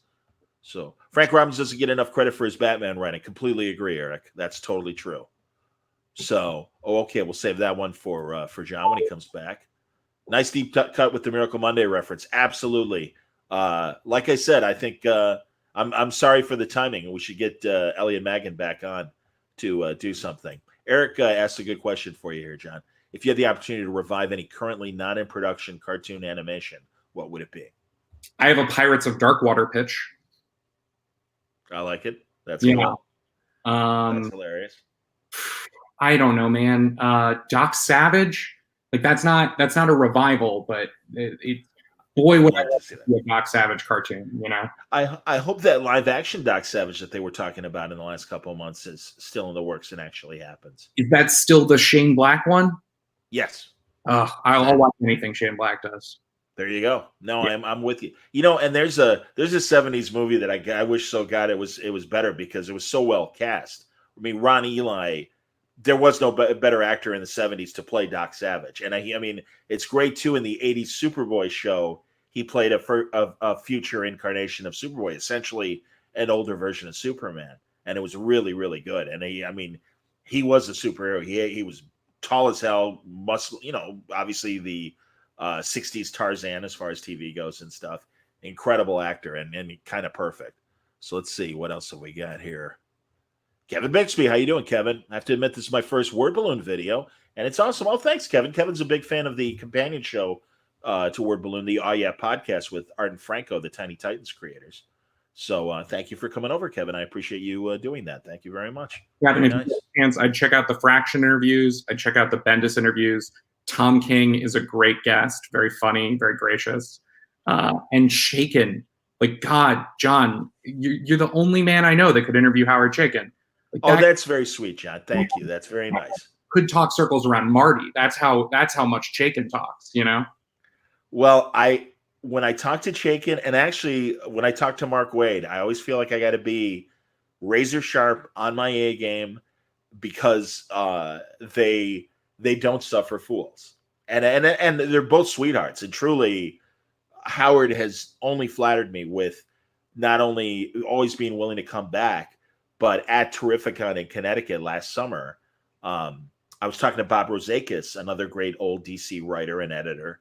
He was the answer man if you ever read old DC comics from the 70s and 80s, where they would ask trivia questions and he would answer them from fans. And I'm like, and again, it's like, hey, I'm John Suntress. I have this podcast, you know, and Rozakis, you know, is like blank and like, okay, whatever. And I'm sure in his mind, he's like, all right, yeah, you and a couple other 1,000 people right on that podcast. And Howard could kind of sense what was going on in Rozakis' face. He's like, no, you want to talk to John. John knows what he's doing. And I'm like, thank you, Howard. And Paul Cupper is like, oh, yeah, I always have fun when I talk to John. I'm like, oh, thanks, guys. Because you guys are peers with this guy. And he's like, oh, well, yeah, sure. No problem. We could set up a talk. And I haven't pulled the trigger on that. I should do that. Have you ever in your life talked to Harlan Ellison? No, but you know, I'm glad you brought up Harlan. What we did have was a message board exchange on his message board, and I had interviewed Diana Schutz, and there were a collection of short stories that Dark Horse collected, and the anthologies were called Harlan Ellison's Dream Corridor. Dream Corridor, yeah, I remember that. And people were waiting for Volume 2, and Diana said, "Hey, we're prepping Volume 2. We should have it out within the year." And someone on his message board, and this is 2005 or 6, really very early in Word Balloon. And hey, Howard, I heard a podcast interview where Diana Schutz says that we're going to get Dream Corridor Volume 2 within the year. What's a podcast? And again, 2005, 2006. Well, it's kind of like an internet radio show. I don't know how to get this. Can someone help me get this, please? And he's clearly annoyed and very frustrated that he can't listen to this thing. And I'm like, Howard, it's first of all, or Harlan, it's my pleasure and delight that I've done something that has irritated you. I would be happy to send you a CD with the conversation. Also, I hope you'll listen to it and consider coming on my show. Oh, you would, huh? Well, we'll see about that, but thank you for the offer. So I said I never heard back from him, but that's okay. I he was great. He was amazing, and I loved hearing Len Wein, Harlan Ellison stories, and I'm trying to think of right now. I'm blanking on some of my other old guests and stuff that have like hung out with. What's that? Ryan's got a good one. Brian's got a good Harlan Ellison story. That is. Oh yeah. You're right about that. Yes, indeed. I do remember that story. Yes. I met Harlan twice. Once over the phone, once in person. Yeah. And he was literally my favorite writer. Like, I found him through MS and Babylon 5, and I was absolutely obsessed with him. And I was working at the time as a reporter for CBR. And what I would do as a function of my CBR job, I probably wasn't supposed to do this, but I would call up writers and I would say, "Hi, I'm John Callan. I work for CBR. Do you have 20 minutes to talk?" And then I would just ask them questions about how to be a writer, right? And so, I did it with Brian at a convention. I did it with other writers. And finally, Harlan's got all the phone numbers. He's got his phone number printed in the back of all his books. So I gird my loins. I call up Harlan Ellison, right? We have the loveliest, nicest chat for 20 minutes. Because first I call and I say, "Hey, could we schedule an interview?" And he says, "I can't schedule anything. Let's do it right now." And I'm like, "Okay, sure. Let me call you back. I have to set up my recording equipment," right? So I hang up the phone. I run downstairs. I call him back. 20 minutes, nicest phone call ever, right? Awesome. And he says, "Hey, when this is done, print it out and send it to me. I don't know how to get a hold of these things." And I'm like, "Sure." So I write up, it's a transcript, just a transcript. Sure. Jonah. Jonah puts it live on the site. I print it out to mail it to Harlan, right? 3 hours after it goes live, I get a phone call from Jonah Weiland. "Yeah, Harlan's not happy with the interview." He says, so there were a couple of spelling errors. Keep in mind, this was like a 10-page transcript, right? And Harlan uses words that would make a thesaurus blush, right? So my favorite writer in the world told me that I wrote on the level of a 12-year-old, and then demanded that it shouldn't say written by John Callan. It should say written by Harlan Ellison, because it was all his words and I just asked the questions. So they had to write new site code just to get it up on the website. And this is the best part. Harlan rewrites all of his answers to questions that were perfectly pleasant at the time to insult me at the start of every answer. To say like, "Well, you might think that as a flimsy-brained toad," and then goes on to answer the question. Oh my God. Did it just destroy you for a couple of weeks? Yeah. I mean, I guess so. That's Harlan Ellison, everybody. There you go. Yeah, it was a lesson for me that I used to think that there was such a thing as an altruistic jerk, like a jerk who was good for everyone's benefit, but no, there's just jerks. There's just jerks in the world. So was that the two encounters, or was there a second encounter? Oh, the second encounter, I went to go see a screening of A Boy and His Dog. And I literally cannot remember. I saw him walking out of a restaurant next to the theater. I thought, this is my chance to go up and make up for the last time. I'll get a nice Harlan memory to replace a bad Harlan memory. I shake his hand. I say, "Hello, how are you? I'm a huge fan." He leads me out in front of the crowd, the giant line leading into the movie theater. And I can't even remember what he said. All I remember is my ears turning scarlet in embarrassment as he led me out in front of the crowd and said, presumably something not very nice. I believe it. That's awesome.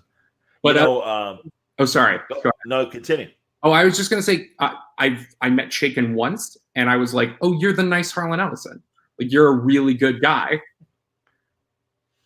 Yeah, Howard had his period of being cranky, but he mellowed out, and I'm glad he did. And he he clearly is a much more gentler person. I'm glad he is.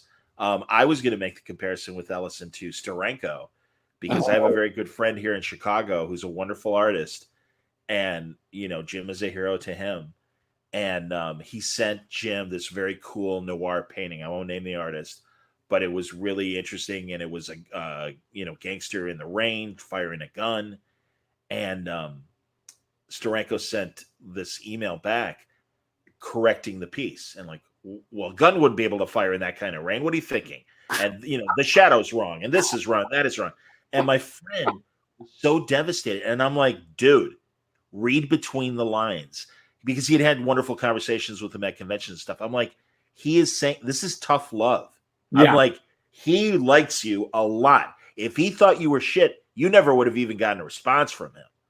And he's like, you really think so? I'm like, I absolutely know so. And certainly that was the case, because at the next convention that he saw him, it's like, there's my boy. How you doing, Doug? And I say the name. I won't give the last name. But it's like, yeah, nice to see you. And he could have been sweeter. And I'm like, I told you.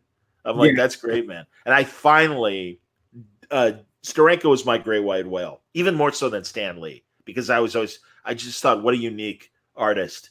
And what a great story. And really, as Brian has described him, he's the J.D. Salinger of comics. Boy. And Yeah. and he is. I mean, he really, came in, did his 50 or so comic books and left. And occasionally will pop back with a few covers and things like that, but essentially left comics at the That, height of his popularity. that's what the number is. It's like 50.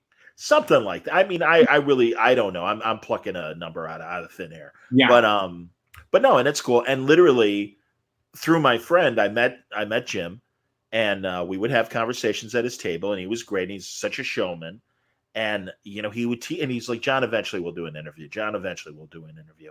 Finally, last August, I got to moderate a panel at Terrificon, my buddy Mitch's show, and he had Steranko, so I got to do it, and he. He told two stories. The first one took 55 minutes to tell, but essentially was him breaking into comics. And it was great. And he's done it a million times. It's like going to see Elvis and you're hearing him sing, Suspicious Minds. Go ahead, do it. Or Don Rickles or Mel Brooks, the same stories you heard on the Tonight Show a million times. That's fine. I was very happy to present it. And I'm like, this is great. And he's a sweetheart. And he's like, great job, John. Great job. All I did was say, ladies and gentlemen, Jim Steranko. And Jim, great to see you. John, let me tell you how I broke into comics. Okay. 55 minutes later, we're all applauding that story. And I'm like, Jim, we're almost out of time. He's like, I got one more story for you. And he actually bled into Tom King's next panel. And he's like, and it was great. I'm like, Tom, I'm so sorry. He's like, are you kidding me? It's Steranko. I don't care. That's fine. That's fine. It's great. So yeah, Jim is hilarious. I'm glad that I finally got my one. If that's my only podcast with Jim Steranko, I can rest easy.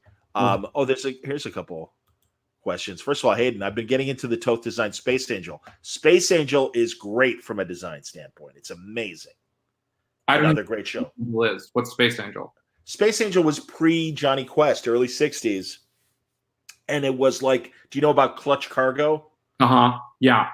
Where they had the human lips with the animated faces. Right.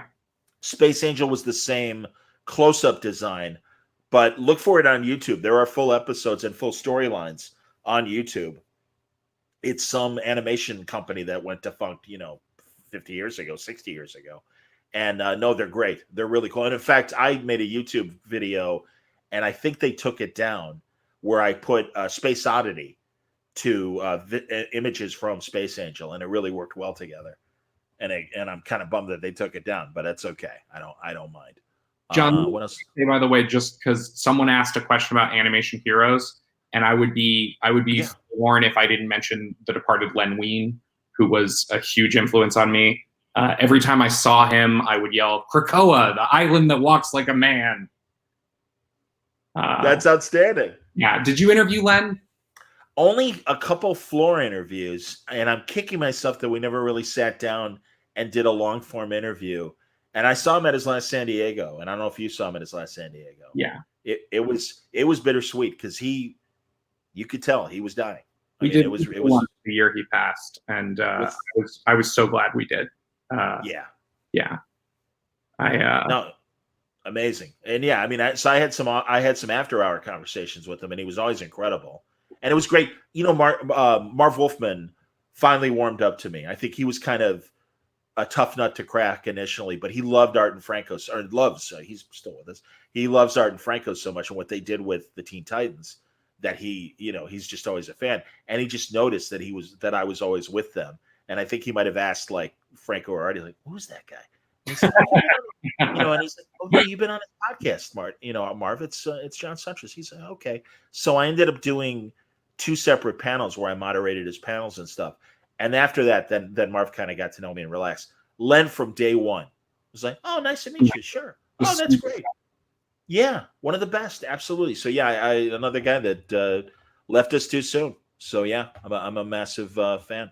Hayden asks another Aries of Harlem observation. Elson just sitting on a couch with a script was amazing in Master of Comic Book Art. Yeah, he's the narrator of that documentary. Yeah. It's on YouTube. It's great. I asked Ken Viola, the man who made the movie, I'm like, "Hey, am I an asshole for like pointing people to the YouTube video?" He's like, "No, I want people to see my movie. It's totally cool." I'm like, "All right," because he was like, he goes, "The first couple of years I kept taking it down from our copyright issue." He goes, and then another fan would put it up, and he goes, and at this point, he's like, "I made my money on that. That's fine." He goes, "I'm cool." He goes, let people see it, and it's a fantastic documentary, so it's amazing. So, do you want to talk some Star Trek, or are you tired and you want to go? Let's talk Star Trek. Yeah. Attaboy. So, what's your favorite? What's your favorite of the shows? The original series for sure, followed by Deep Space Nine. Maybe tied Deep Space Nine and the original series movies. Interesting. Yeah, I'm big into the original series TV show, like above all else. Oh yeah, no, and I agree. Oh, but I thought when you said Deep Space Nine tied with the original series movies, but you meant the original series period. Yeah, well, I'm saying like if you looked at them as separate shows, right? It would be the original series, and then it would be either Deep Space Nine or the TOS movies. Okay, all right, that's cool. Everything else, with a country mile in between. I like TNG a lot. I do think TNG has much more chaff than people like to cop to. And I think that there's a huge nostalgia market around TNG. Like people just think that, like I belong to, I'm such a nerd. I belong to a couple of Star Trek Facebook groups. Awesome. And the number of people who think that TOS is hokey, or they can't engage with it, or they think that it's sexist, racist nonsense. That pisses me off. Yeah, it drives me up a wall to, I mean, this is where the Chaykin in me comes out, right? Is like, this is foundational television. To not understand that you sit in a writer's room and literally you talk in Star Trek references, because that's how foundational that television show was, that literally you say, well, should we do our Trouble with Tribbles this week? Like maybe this is our piece of the action. Maybe now is the time to do our City on the Edge of Forever. Yes, that's outstanding. Have you seen Free Enterprise, the movie? Yeah, and I'm Facebook friends with Rob. That's great. Yeah. That's terrific. Honestly, that's been one of my joys, is getting to know Rob for these last 5 or 6 years. Met him at San Diego at one of his panels. And I'm like, "Hey, I'm sure you don't know who I am, but I'm like, I just want to tell you I'm a fan, and of Free Enterprise, and you were great on that panel." And he saw that I had a press badge. He's like, "Well, who do you work for?"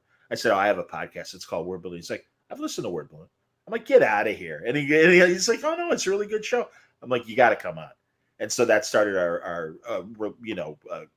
getting to know each other. And I mean, but again, he's a sweetheart, and in fact, he'll be on in June. I meant to talk to him this month, but I know he's been ridiculously busy. He's almost on his YouTube show daily. Plus, he started a second show where he and his girlfriend are watching great movies and stuff, and he's exposing her to all these great cult movies and also classic movies as well. And it's fun to watch those. But yeah, I love. Again, there's another guy that's playing 3-dimensional chess with me every time I talk to him, and I love his opinions on Star Trek because they are so specific and chapter and verse, really everything. And he's an honest critic, and he doesn't like everything, and he always has a reasonable explanation of why he doesn't like something. and I love it. And half the time I'm laughing as he's describing it, and it's like, Rob, I'm not laughing at you. No, no, no, I understand. I'm like, it's just so entertaining. Like even Watchmen, the Lindelof adaptation of Right. Watchmen, Right. and his problems with Watchmen, I get it. They're kind of legitimate. It's like Ozymandias created this white slave race to be disposable, or rather, Dr. Manhattan did for Ozymandias and everything to basically abuse. And it's like, that's really interesting and legitimate in the face of the proper discussions about women and race that he was doing on the other side of the story. And it's like, there's a dichotomy here that everyone seems to not talk about. And that's very, very interesting. It's an interesting observation. Well, So I think that that's a sort of intentional reflection, that okay. to be, I definitely don't think that a guy as smart as Lindelof is doing that accidentally.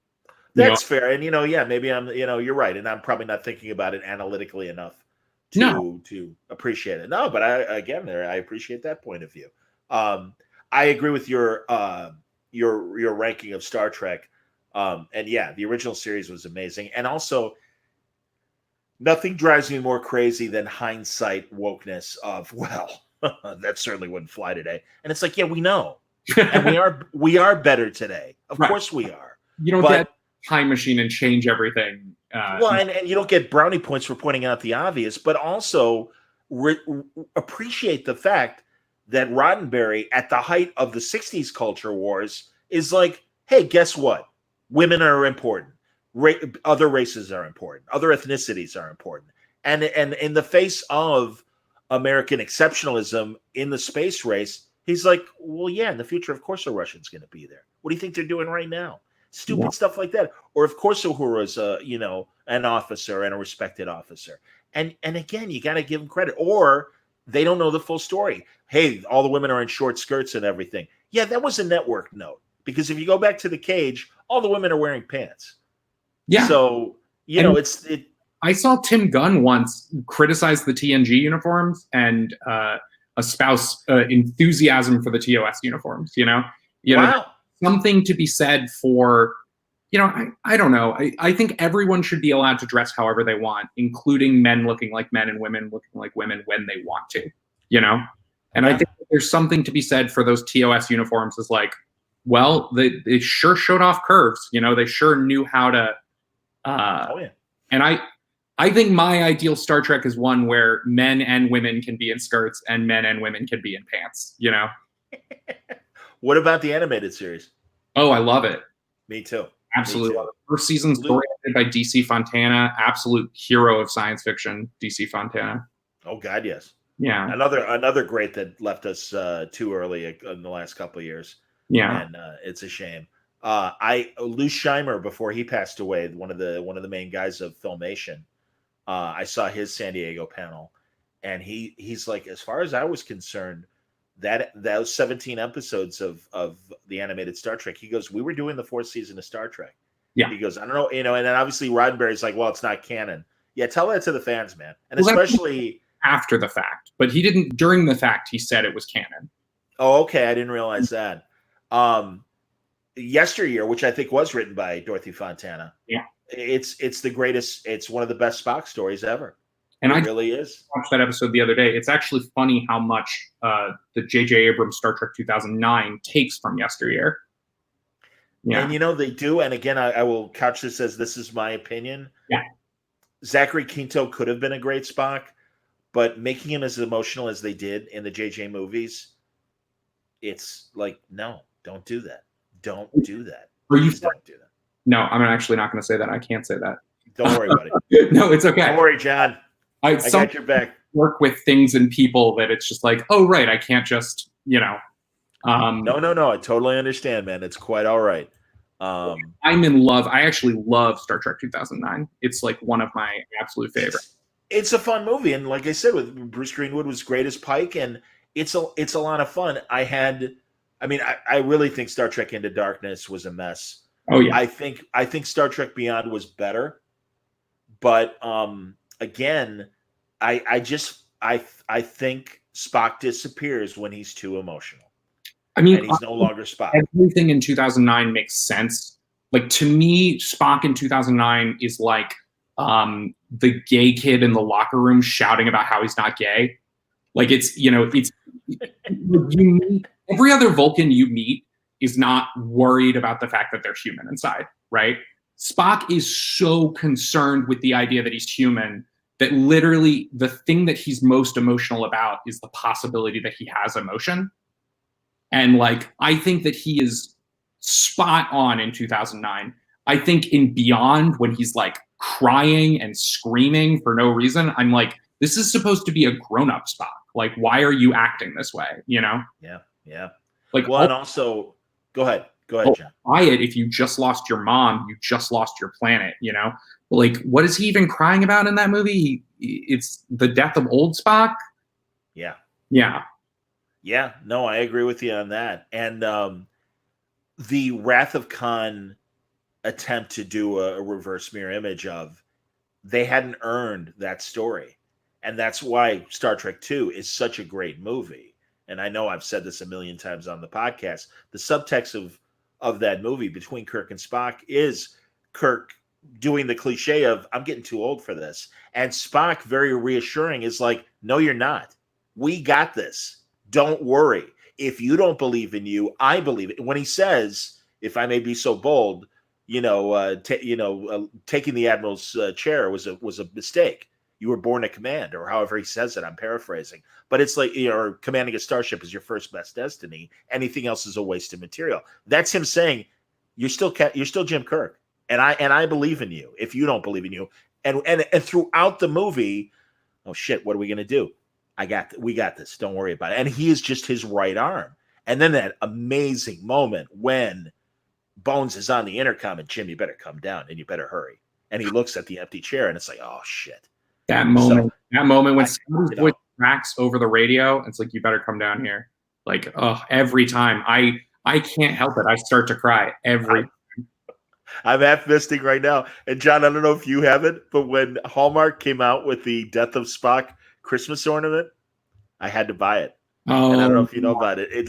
It literally is them on their knees speaking in between the transparent aluminum, I'm assuming, that's there, and the ship out of danger conversation. And it's like, I love it both because it's a tribute to probably the best scene in Star Trek, and then also just the irony that it's supposed to be this Christmas ornament. And Spock also died for our sins, if you might remember. So you know Tony Fleece, right? One of my best buddies, absolutely. Yeah, old Bendis Border. Yeah, know him for Bendis. Yes. Yeah, John, I always forget you're a Bendis Border as well. Absolutely. Yeah. He's got a great print of that exact moment with them as sort of kids. It's wonderful.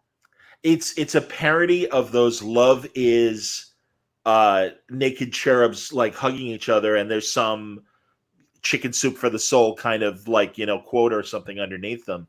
And at New York Comic Con, I got it from Tony.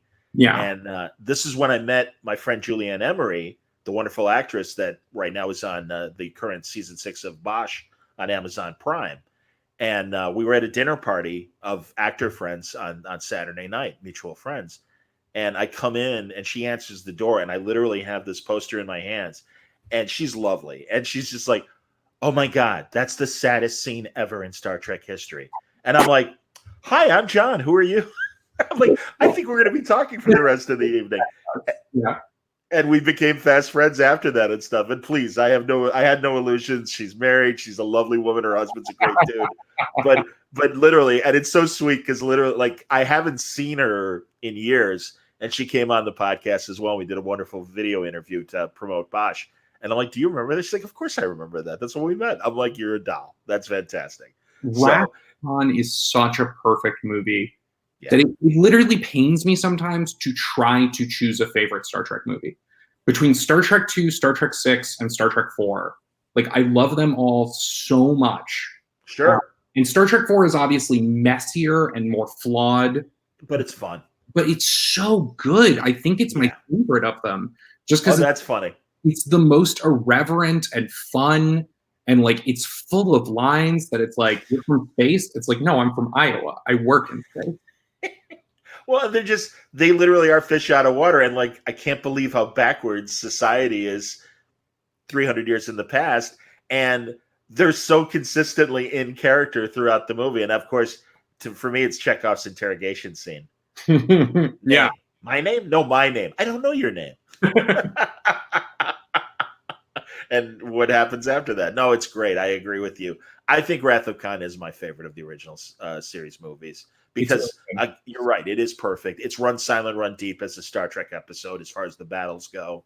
And also, the music is so great. And again, God, one of the reasons why I tear up when I think about Spock's death and everything is that sad music that's playing. And you're just like, oh, man. And again, that's why Star Trek Into Darkness literally got me angry because it's like, you guys haven't earned 1 second of, oh my God, I now realize you're my friend. Really? Really? This man that you've known for maybe 6 months and now you're suddenly best friends? I'm not buying it. I'm sorry. And also, hey, I'm a red-blooded American male. I love seeing beautiful women.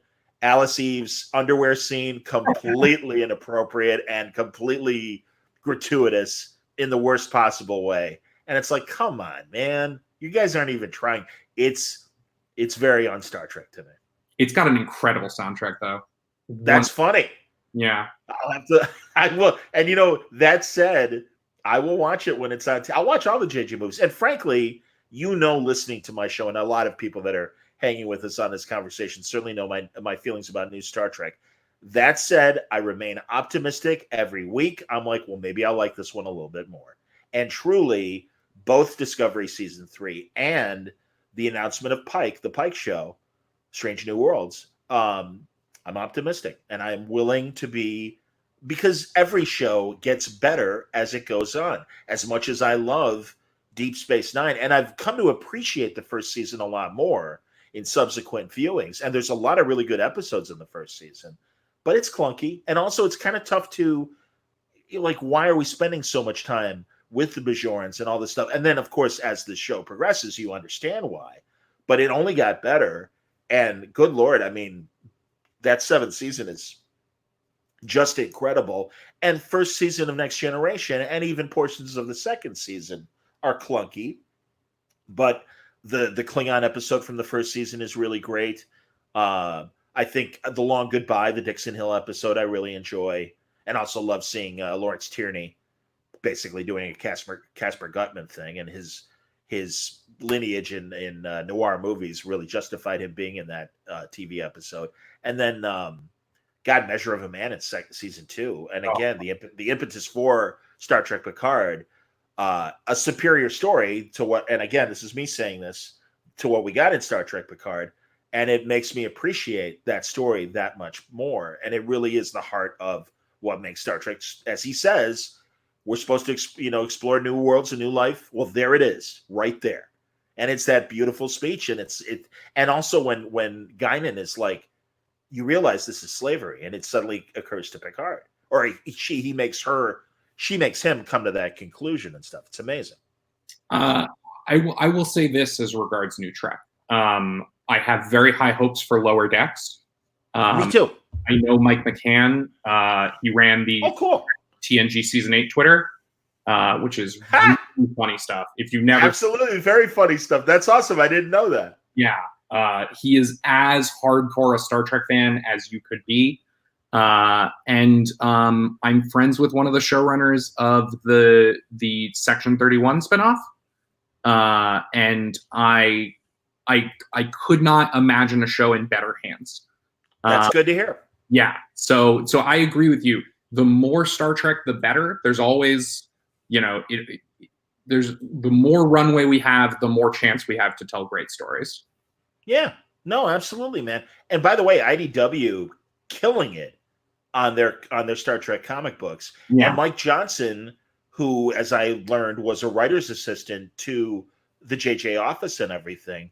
It's like, I certainly like the way he's writing the JJ verse characters in his comics, more so than I did the movies and stuff. So, and I like the basic casting. I think Zoe Saldana and I think Chris Pine, I think they were excellent. I do. Carl Urban was mentioned, obviously. Eric mentioned that. Yeah, a lot of fun. But and also, by the way, I really appreciate DeForest Kelly in especially the last, well, all the movies, but even in 5 and 6, Yeah. just when Iman and Kirk are kissing, what is it with you? Just shit like that. Or you want, I like 5, and it's a terrible movie, Yeah. but there's so many great things in it. And I always, with my Star Trek friends, we scream like Scotty, "What's the matter with you? Do you not know a jailbreak when you see one?" Just stupid stuff like that. It's hilarious. Or even at the campfire. And I remember Siskel and Ebert just shitting on that scene. And like, really? This is what we're getting? But it's endearing. It's a rough movie, John. Like, honest to God. Like, I think I have a little more objectivity. Like, having been there and lived through it.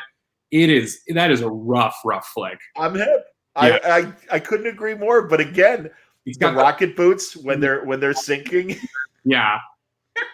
I'm sorry. I think it's funny. And also, like, when they're in the cell, you're lying. You don't have a brother because I've known you forever. And yet, technically, you're right. I don't have a brother. I do have a half brother. I got to sit down. And it's just like, again, it's stupid, but it's just funny. It kills me. I do think I will say this. I think, oh God, what was his name? Was it Sovak? Sybok. I think Sybok had the potential to be a truly great villain. I think no one's really nailed a Vulcan villain, and Mike actually did a really good thing with this in the comics. Is he turned Spock's dad Sarek into a terrorist because he was so concerned by the destruction of Vulcan and so upset at the idea of the Federation working with the Romulans after that he was like, no, Spock, this is logical. I'm being logical right now. Wow, I didn't read that. Take up arms. Yeah. That sounds amazing. Yeah. Well, my challenge truly to the Discovery creators, and I am completely serious about this. Okay, now Michael Burnham is an adopted sister and part of Sarek's family. Fine. Let's see Sybok and Michael Burnham. And let's make Sybok matter. And I am completely serious when I say that and say, hey, they're both, to me, sore thumbs on the same pair of hands. Show me, like, again, you want a challenge? Fine. Let's see Sybok before he leaves the Vulcan house. Likely might have been there still when young Spock and Michael Burnham are together. I would like to see those conversations. I think they might be very interesting. And I think it's a true opportunity to legitimize Sybok. Because as ridiculous as, in my opinion, as Michael Burnham being an adopted sister, I felt the same way about it in Star Trek V of what? He's what? And that's why I appreciated Kirk responding the way the whole audience was, where you're lying. No, this can't be. And it's great. So I would like to see that. Someone did like an animated cell that's like the equivalent of Spock's family from yesteryear. It's him and Sarek and Amanda Grayson, and then had drawn in Sybok and Michael. And you're just like, whoa, that is a crowded house. That is a really crowded house. That's a sitcom waiting to happen. Absolutely, man. No, I love it, man. I absolutely. And let's real fast, if you don't mind, let's talk Voyager and Enterprise. I always say, because Rob, it took a long time for Rob to come around on any Voyager episodes, and I think a third of Voyager is quite good, very, and some really interesting science fiction ideas. I think a third is very redundant as far as other, Next Generation, as the show was set up to be. Once again, an edict from Paramount and that network to be another Next Generation. And then there's about a third of it's kind of clunky. And Enterprise, that's a shame too, because you watch the interviews that Berman and Braga did with the guys who did the special features and stuff.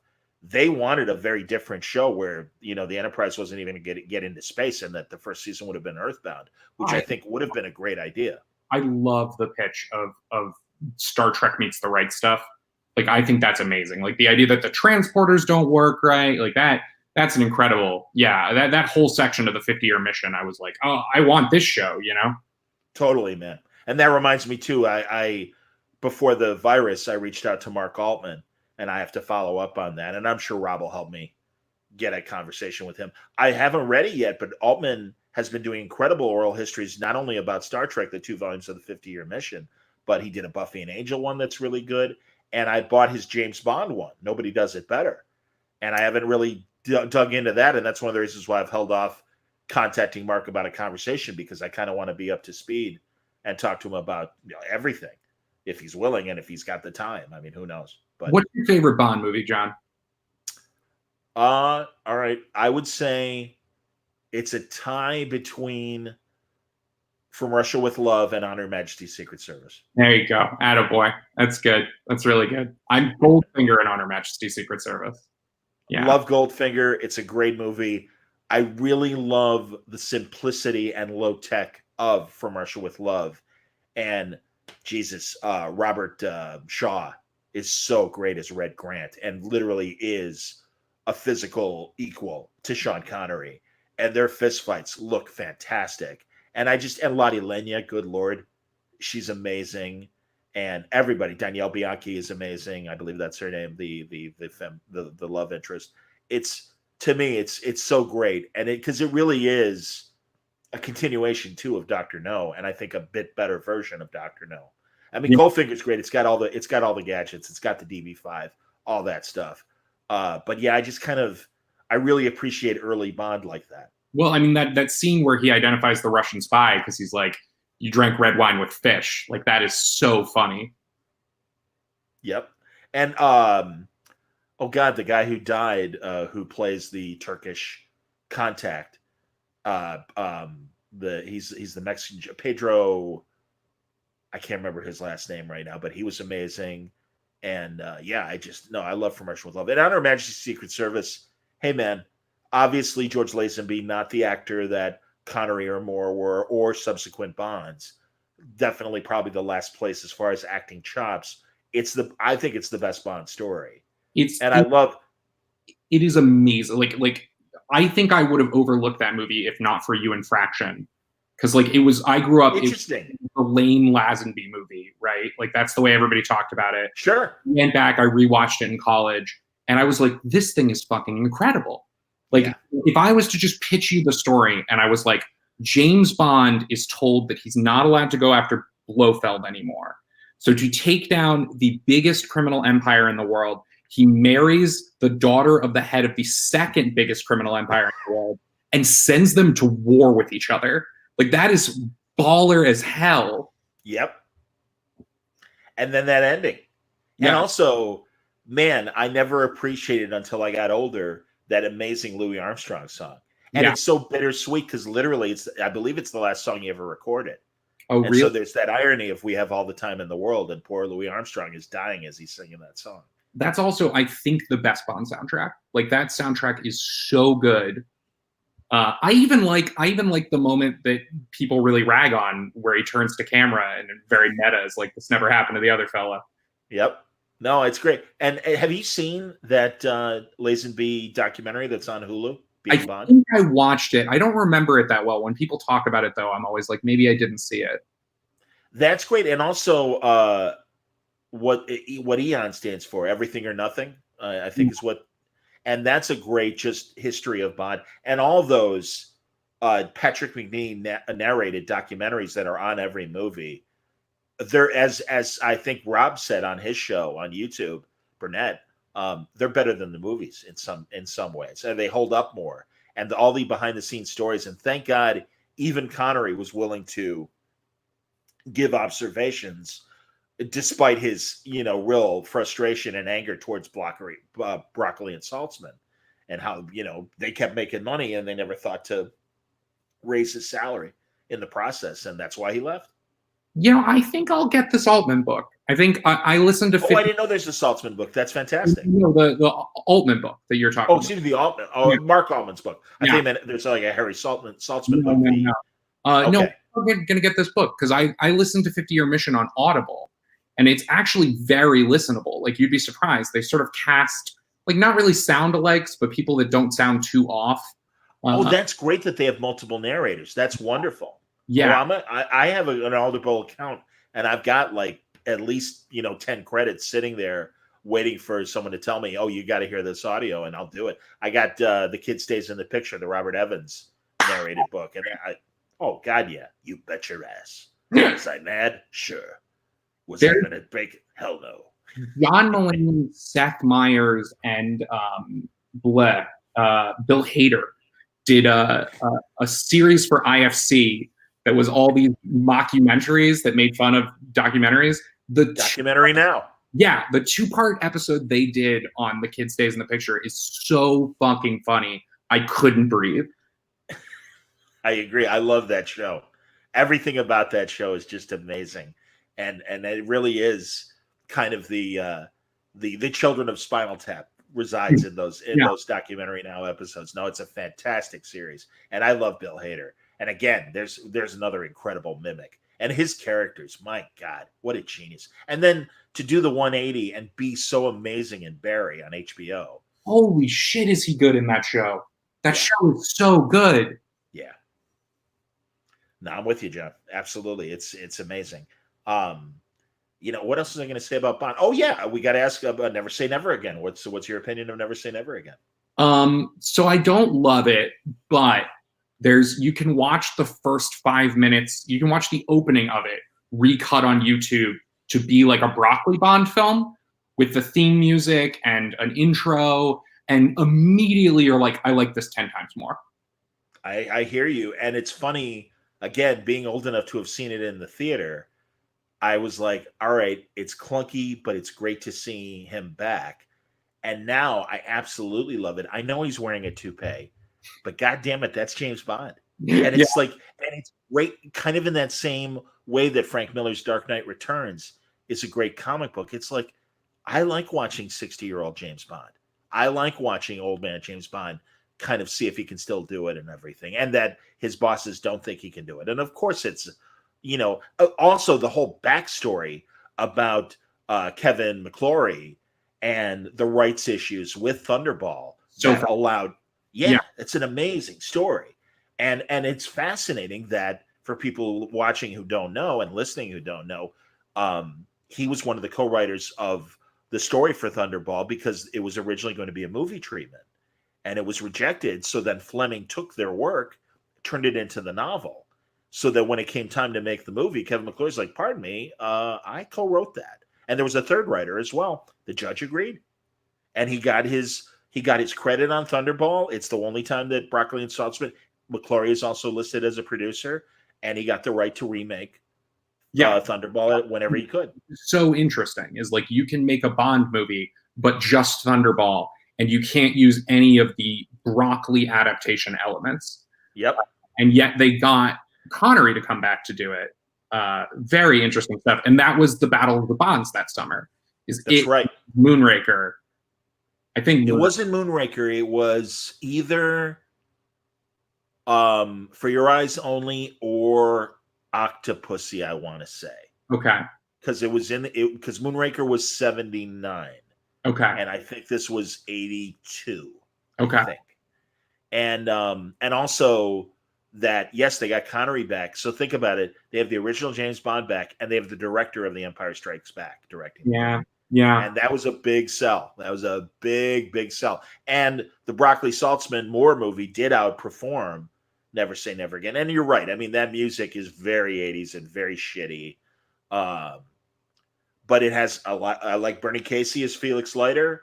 I liked Barbara Carrera as whatever her name was, Fatima Blush. Yeah. And also Klaus, whatever his name is, as the Largo.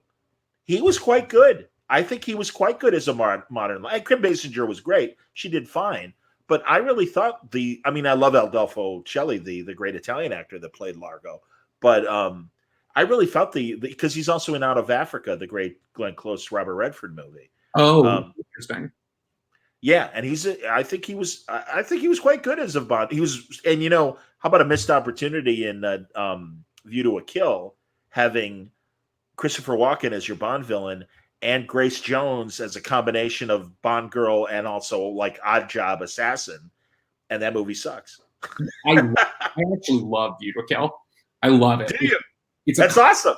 It's got a great theme song, and Director it's got some of the best scenery chewing villain performances ever.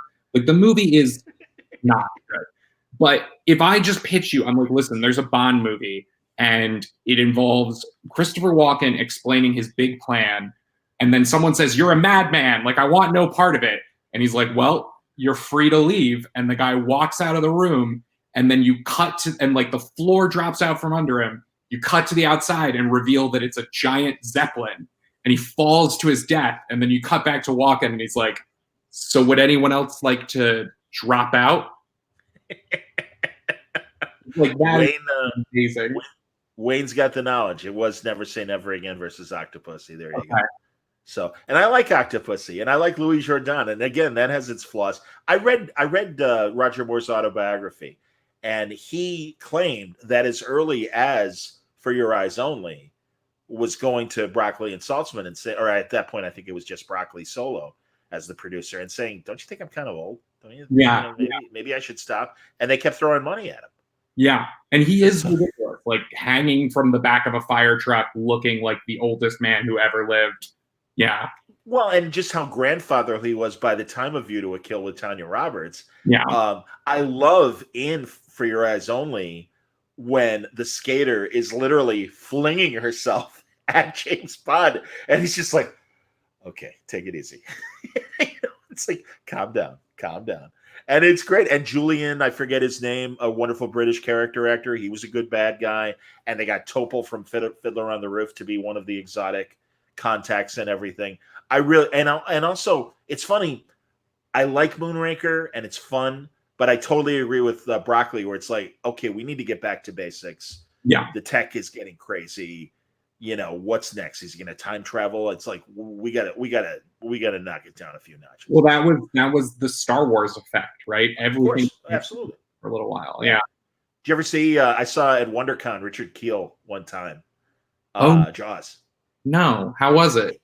It was amazing. I mean, God, his feet were like the size of gigantic footballs, and I mean, he really. I had never seen. I mean, I never saw Ted Cassidy in person, Lurch. But he was, I mean, he literally was a giant, and it was amazing seeing him. Very sweet, really nice to all the fans, very gentle, and just it was incredible seeing him. Basically, he looked like he did in Happy Gilmore. I don't think they really made him up much in Happy Gilmore, but yeah, it was really cool. Yeah. So, you know, John, you mentioned, and I forgot that you wrote for CBR. What years were you writing for CBR? Oh, I was a kid. Early 2000s. I was just out of college. It was a way to get to comic book conventions for free. I did a lot of interviews and some panel write-ups. I wrote up the CBR version of the Bendis Kirkman debate. Oh, that's awesome. Oh, that's fantastic. Man, I'm kicking myself. They invited me to go to Baltimore to do it when it was there. I couldn't swing it. I couldn't financially swing it. I'm like, guys, I'm sorry. I appreciate the info. But that really did feel like a little moment of comics history. Like, it really truly felt like they were talking about something really important, and they did not pull punches in that room. Well, and they just respectfully disagreed. And I thought that was really, really neat. And also, I felt, thankfully, that both came on my show to express their opinions. So as much as I wasn't at the panel, I'll admit some selfish comfort on my part that I'm like, all right, I got them one-on-one. I'm like, you know, I'm glad. It would have been nice to see them debate, and maybe I would have engaged them in more direct questions and stuff about, you know, their differences. But I agree with you. I think it was a very interesting turning point in where certainly now look where comics are, and creator owned and everything else. And I always appreciated how candid Robert was. I haven't talked to Robert. I've seen him at shows, and he's always sweet about it. We just haven't, been able to connect to make a time for another interview. I'm certainly hoping that sooner than later that we will. I give Robert a lot of credit, because Robert's one of those guys, and I think any creative person can appreciate that, in terms of, I'm working for a company. Don't you appreciate what I'm doing? Give me the book I deserve and that I really want. And they're like, sorry, no. And it's like, well, then fine, fuck you. I'm going to make my own book. Yeah. And he did, and God bless him. And it's a bonanza, and he's, on a pyramid of cash, and he deserves every cent of it. And I applaud his success, because that's what you need to do. As I'm quoting a lot from Robert Meyer Burnett tonight, it's show business. It's not I forget what his other Yeah. what's it? Not show friends, right? Yeah, not show. Yeah, it's not show friends. It's show business, and you only get what you don't get what you deserve. You get what you negotiate, and you got to remember that. And Dana Gould says the same thing. If you're not getting the opportunities from the producers that you want to work with and stuff, make your own shit. I'm doing it right now. This is what Word Balloon is. I've said this in recent months, especially after losing my CBS News job in radio here in Chicago. I'm sorry if that's my last radio job, but I've had a nice 30-year run in Chicago radio, literally 30. And again, that's how fucking old I am, sadly. But that said, it's like, if that's it, I didn't get into this business to be a traffic reporter. I'm not shitting on the job. It was fun, and it was much more interesting than I expected. And I treated it as live news reporting, which is what it was. And certainly we have enough incidents between weather and serious accidents and crazy shit happening on Chicago roads. I mean, we spend more time on traffic. We would get 90 seconds of traffic, and I know New York and LA, our CBS affiliates, would only get 60 seconds. But we were able to convince the bosses. It's like, no, really. I know LA gets all the pub, and New York is New York, and it's crazy. Chicago's really intense 24/7. We need 24/7 coverage, and we need 90 seconds. And they're like, okay, fine. And but all that said, it's like, no, this is what I got into broadcasting to do, is to have great conversations. And it's great to do it without having to worry to break every 6 minutes for commercials. And God, in sport, my 16 years in sports talk radio, I had great interviews and stuff, and certainly did a lot of things that I'm thrilled I did in, especially the sport of boxing. But this is really what I wanted to do. And it's great that it's something that I love so much, the geek culture and everything. And it's a privilege to do it and have the audience paying attention to what I do, honestly. So No, and you're very good at it. You're the Terry Gross of comics for sure. I'll take that. I'll totally take that. I say Terry Gross, but I actually think you're better than that. I think you're the Marty Montgomery, but I don't know if you know that. That's a Philly reference, Radio Times, right? Oh no, and say his name again. Marty Montgomery. I think it's I haven't heard him. Yeah, she was a wonderful interviewer around where I grew up.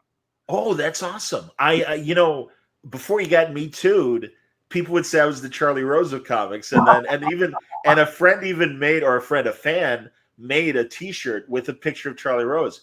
Well, obviously I can't wear it anymore, and I can't claim the nickname. And so I've said after that, they're like, "Oh yeah, you're the Charlie Rose of comics." I'm like, "Can I be the Jon Stewart of comics?" I'll take that. That's okay. And I always make the Terry Gross comparison because I love Fresh Air. Fresh Air is an intense thing. So no, I'm going to have to. You'll have to send me a link or something like that to Marty's stuff. Yeah, she's wonderful. But I will say this on the Bendis Kirkman front. Yeah. Take it for what it's worth, right? Obviously, I have never created The Walking Dead, so take it with a grain of salt. But I think I come down more on Robert's side in some ways there. Having seen, Len and Marty grow old, a lot of people gave them work that really helped them towards the end of their lives, Yep, absolutely. Len, was going through dialysis, and, every dollar counted, and people threw him work. But it really sucks that they had to rely on that they had to rely on the charity of others. And if you create a Hellboy, you don't have to. You're Right. fine. You're taken care of on your own merits into later in life. Because the truth is, there's a reason we need things like the Heroes Initiative in the comics community. And it's because these companies don't have a lot of vested interest in taking care of us once we're past selling viability. So I think that anyone who can should invest the time in creator owned. I certainly have always tried, but I haven't really succeeded because it's tough to get away from the day job, I completely understand it, and I completely agree. And now why am I blanking on the wonderful, and maybe the audience can help me, the great Flash writer that wrote Wally West post Crisis. The gentleman has only one arm, and he's had some really tough financial times. And I can't, damn it, I cannot think of his name right now, and shame on me, because I was literally having this conversation with Sal Abenanti today. That the ambition of the previous generation, we might have already said this in the conversation, was to work for the big two. Yeah. But the reality was, when they were done with you, there was no golden parachute. There was no retirement plan.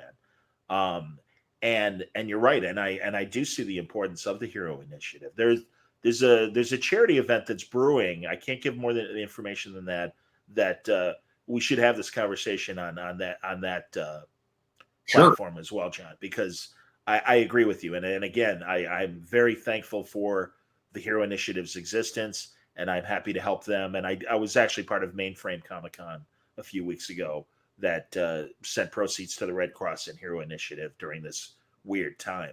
And you're right. No, and you're right about too, even more so again with Marty. I'm really relieved that the CW, yes, thank you, Wayne. William Messrs Lopes is exactly who I was thinking of. And man, he's had really rough times. And thankfully, Marty, through the CW, using several of his characters, was getting money. And I'm really, really glad that happened. Yeah. Because I know it helped him greatly. Yeah, and obviously, had Wolverine, so that really helped. Yeah, Len. Well, and also, God, Hugh Jackman really kind of embarrassing Marvel. Yeah. And this is, you think I'm great. This is the man who made it all happen. I wouldn't have a career if it wasn't for this guy. And that was terrific. And still wasn't really the amount that he was owed, but thankfully was a nice chunk of change. And also beyond his health, man, when Len's house burned down and everything, Jesus, it's like you feel. I mean, life gets in the way. Life happens, and Oh, speaking of that flood go, is everything okay? Oh, thanks, John. Yeah, everything's fine. Seriously, I thank you for acknowledging it. So yeah, we had this intense over 24 hours of heavy rain in Chicago, and I'm in a garden apartment. I'm doing an interview with Alex DeCampi. This is great because I didn't have a really chance to talk about it yet on Word Balloon. And I'm a half hour into this interview with Alex, and I love Alex. She's an amazing writer, and I'm really excited about some of her current projects. And all of a sudden, I hear running water in my house. And I had an issue last year where my water heater, the safety valve didn't work, and water spilled from that. And I thought that's what I was hearing. But everything was dry back there. So then I go into my bathroom, and I know it's coming from the bathroom. And the tub is gushing water from the drain and from the overflow, that disc that's under the faucet. And if the disc wasn't there, it would be spewing like a fire hydrant. And it was filling up really fast. So I get back to Alex. I'm like, Alex, I'm really sorry. I got a flooding issue. I got no problem. Go. So I run back to the bathroom. I can't find my bucket. That's only like 1.5 gallons. I do find one of my garbage cans. It's a good heavy duty plastic 5-gallon garbage can. And I start bailing. And I'm like, what if I bail into the toilet from the bathtub? And it worked. And I'm surprised because I really was expecting a Three Stooges moment. Yeah, numbskull, bail. And I'm still like causing another problem or whatever. But no, it seemed to be working. Where at least I was in keeping the tub from overflowing with this. And I'm not kidding, man. It was like over a half hour of an intense workout of just, okay, 5 gallons, bail, 5 gallons, bail, and just constantly going. I'm like, all right, I'm getting tired, Jesus. But then thankfully the water subsided. And it was okay. And other than a little splashing around my toilet, I avoided a massive flood that, had I not been home, isn't this ironic? I likely, if I were still working in radio, probably would have been working downtown and away and would have come home to a completely flooded, like every room. Wow. Because it was just gushing and it would have been just gallons and gallons of water. But I was okay. And I just Lysoled the shit out of my bathroom. So it was okay, and I certainly lit a candle that night. I'm not a religious man, but certainly the Lord was looking out for me that night. Well, you never know what's going to work out in your benefit. Like you really never know. Like everything that can seem to be a terrible burden can turn out to be an advantage. Or cannot. The world is weird and strange. So that's my weird story. So. John, it's been 2.5 hours. I appreciate this. I'll let you go.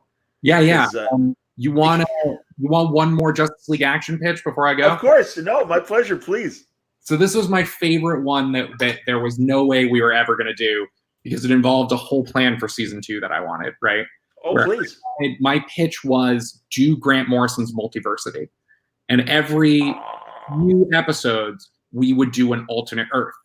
And you would end the same way that all of the Multiversity comics ended, with, the sort of Gentry showing up and this kind of unresolved threat that you would build to.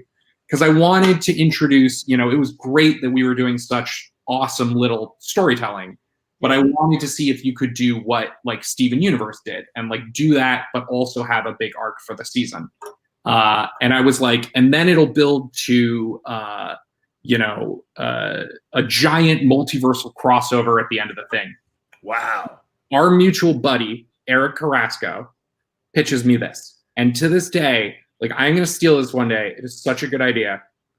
He was like, and it all traces back to one planet where someone is trying to kill 2 teenagers from Cleveland.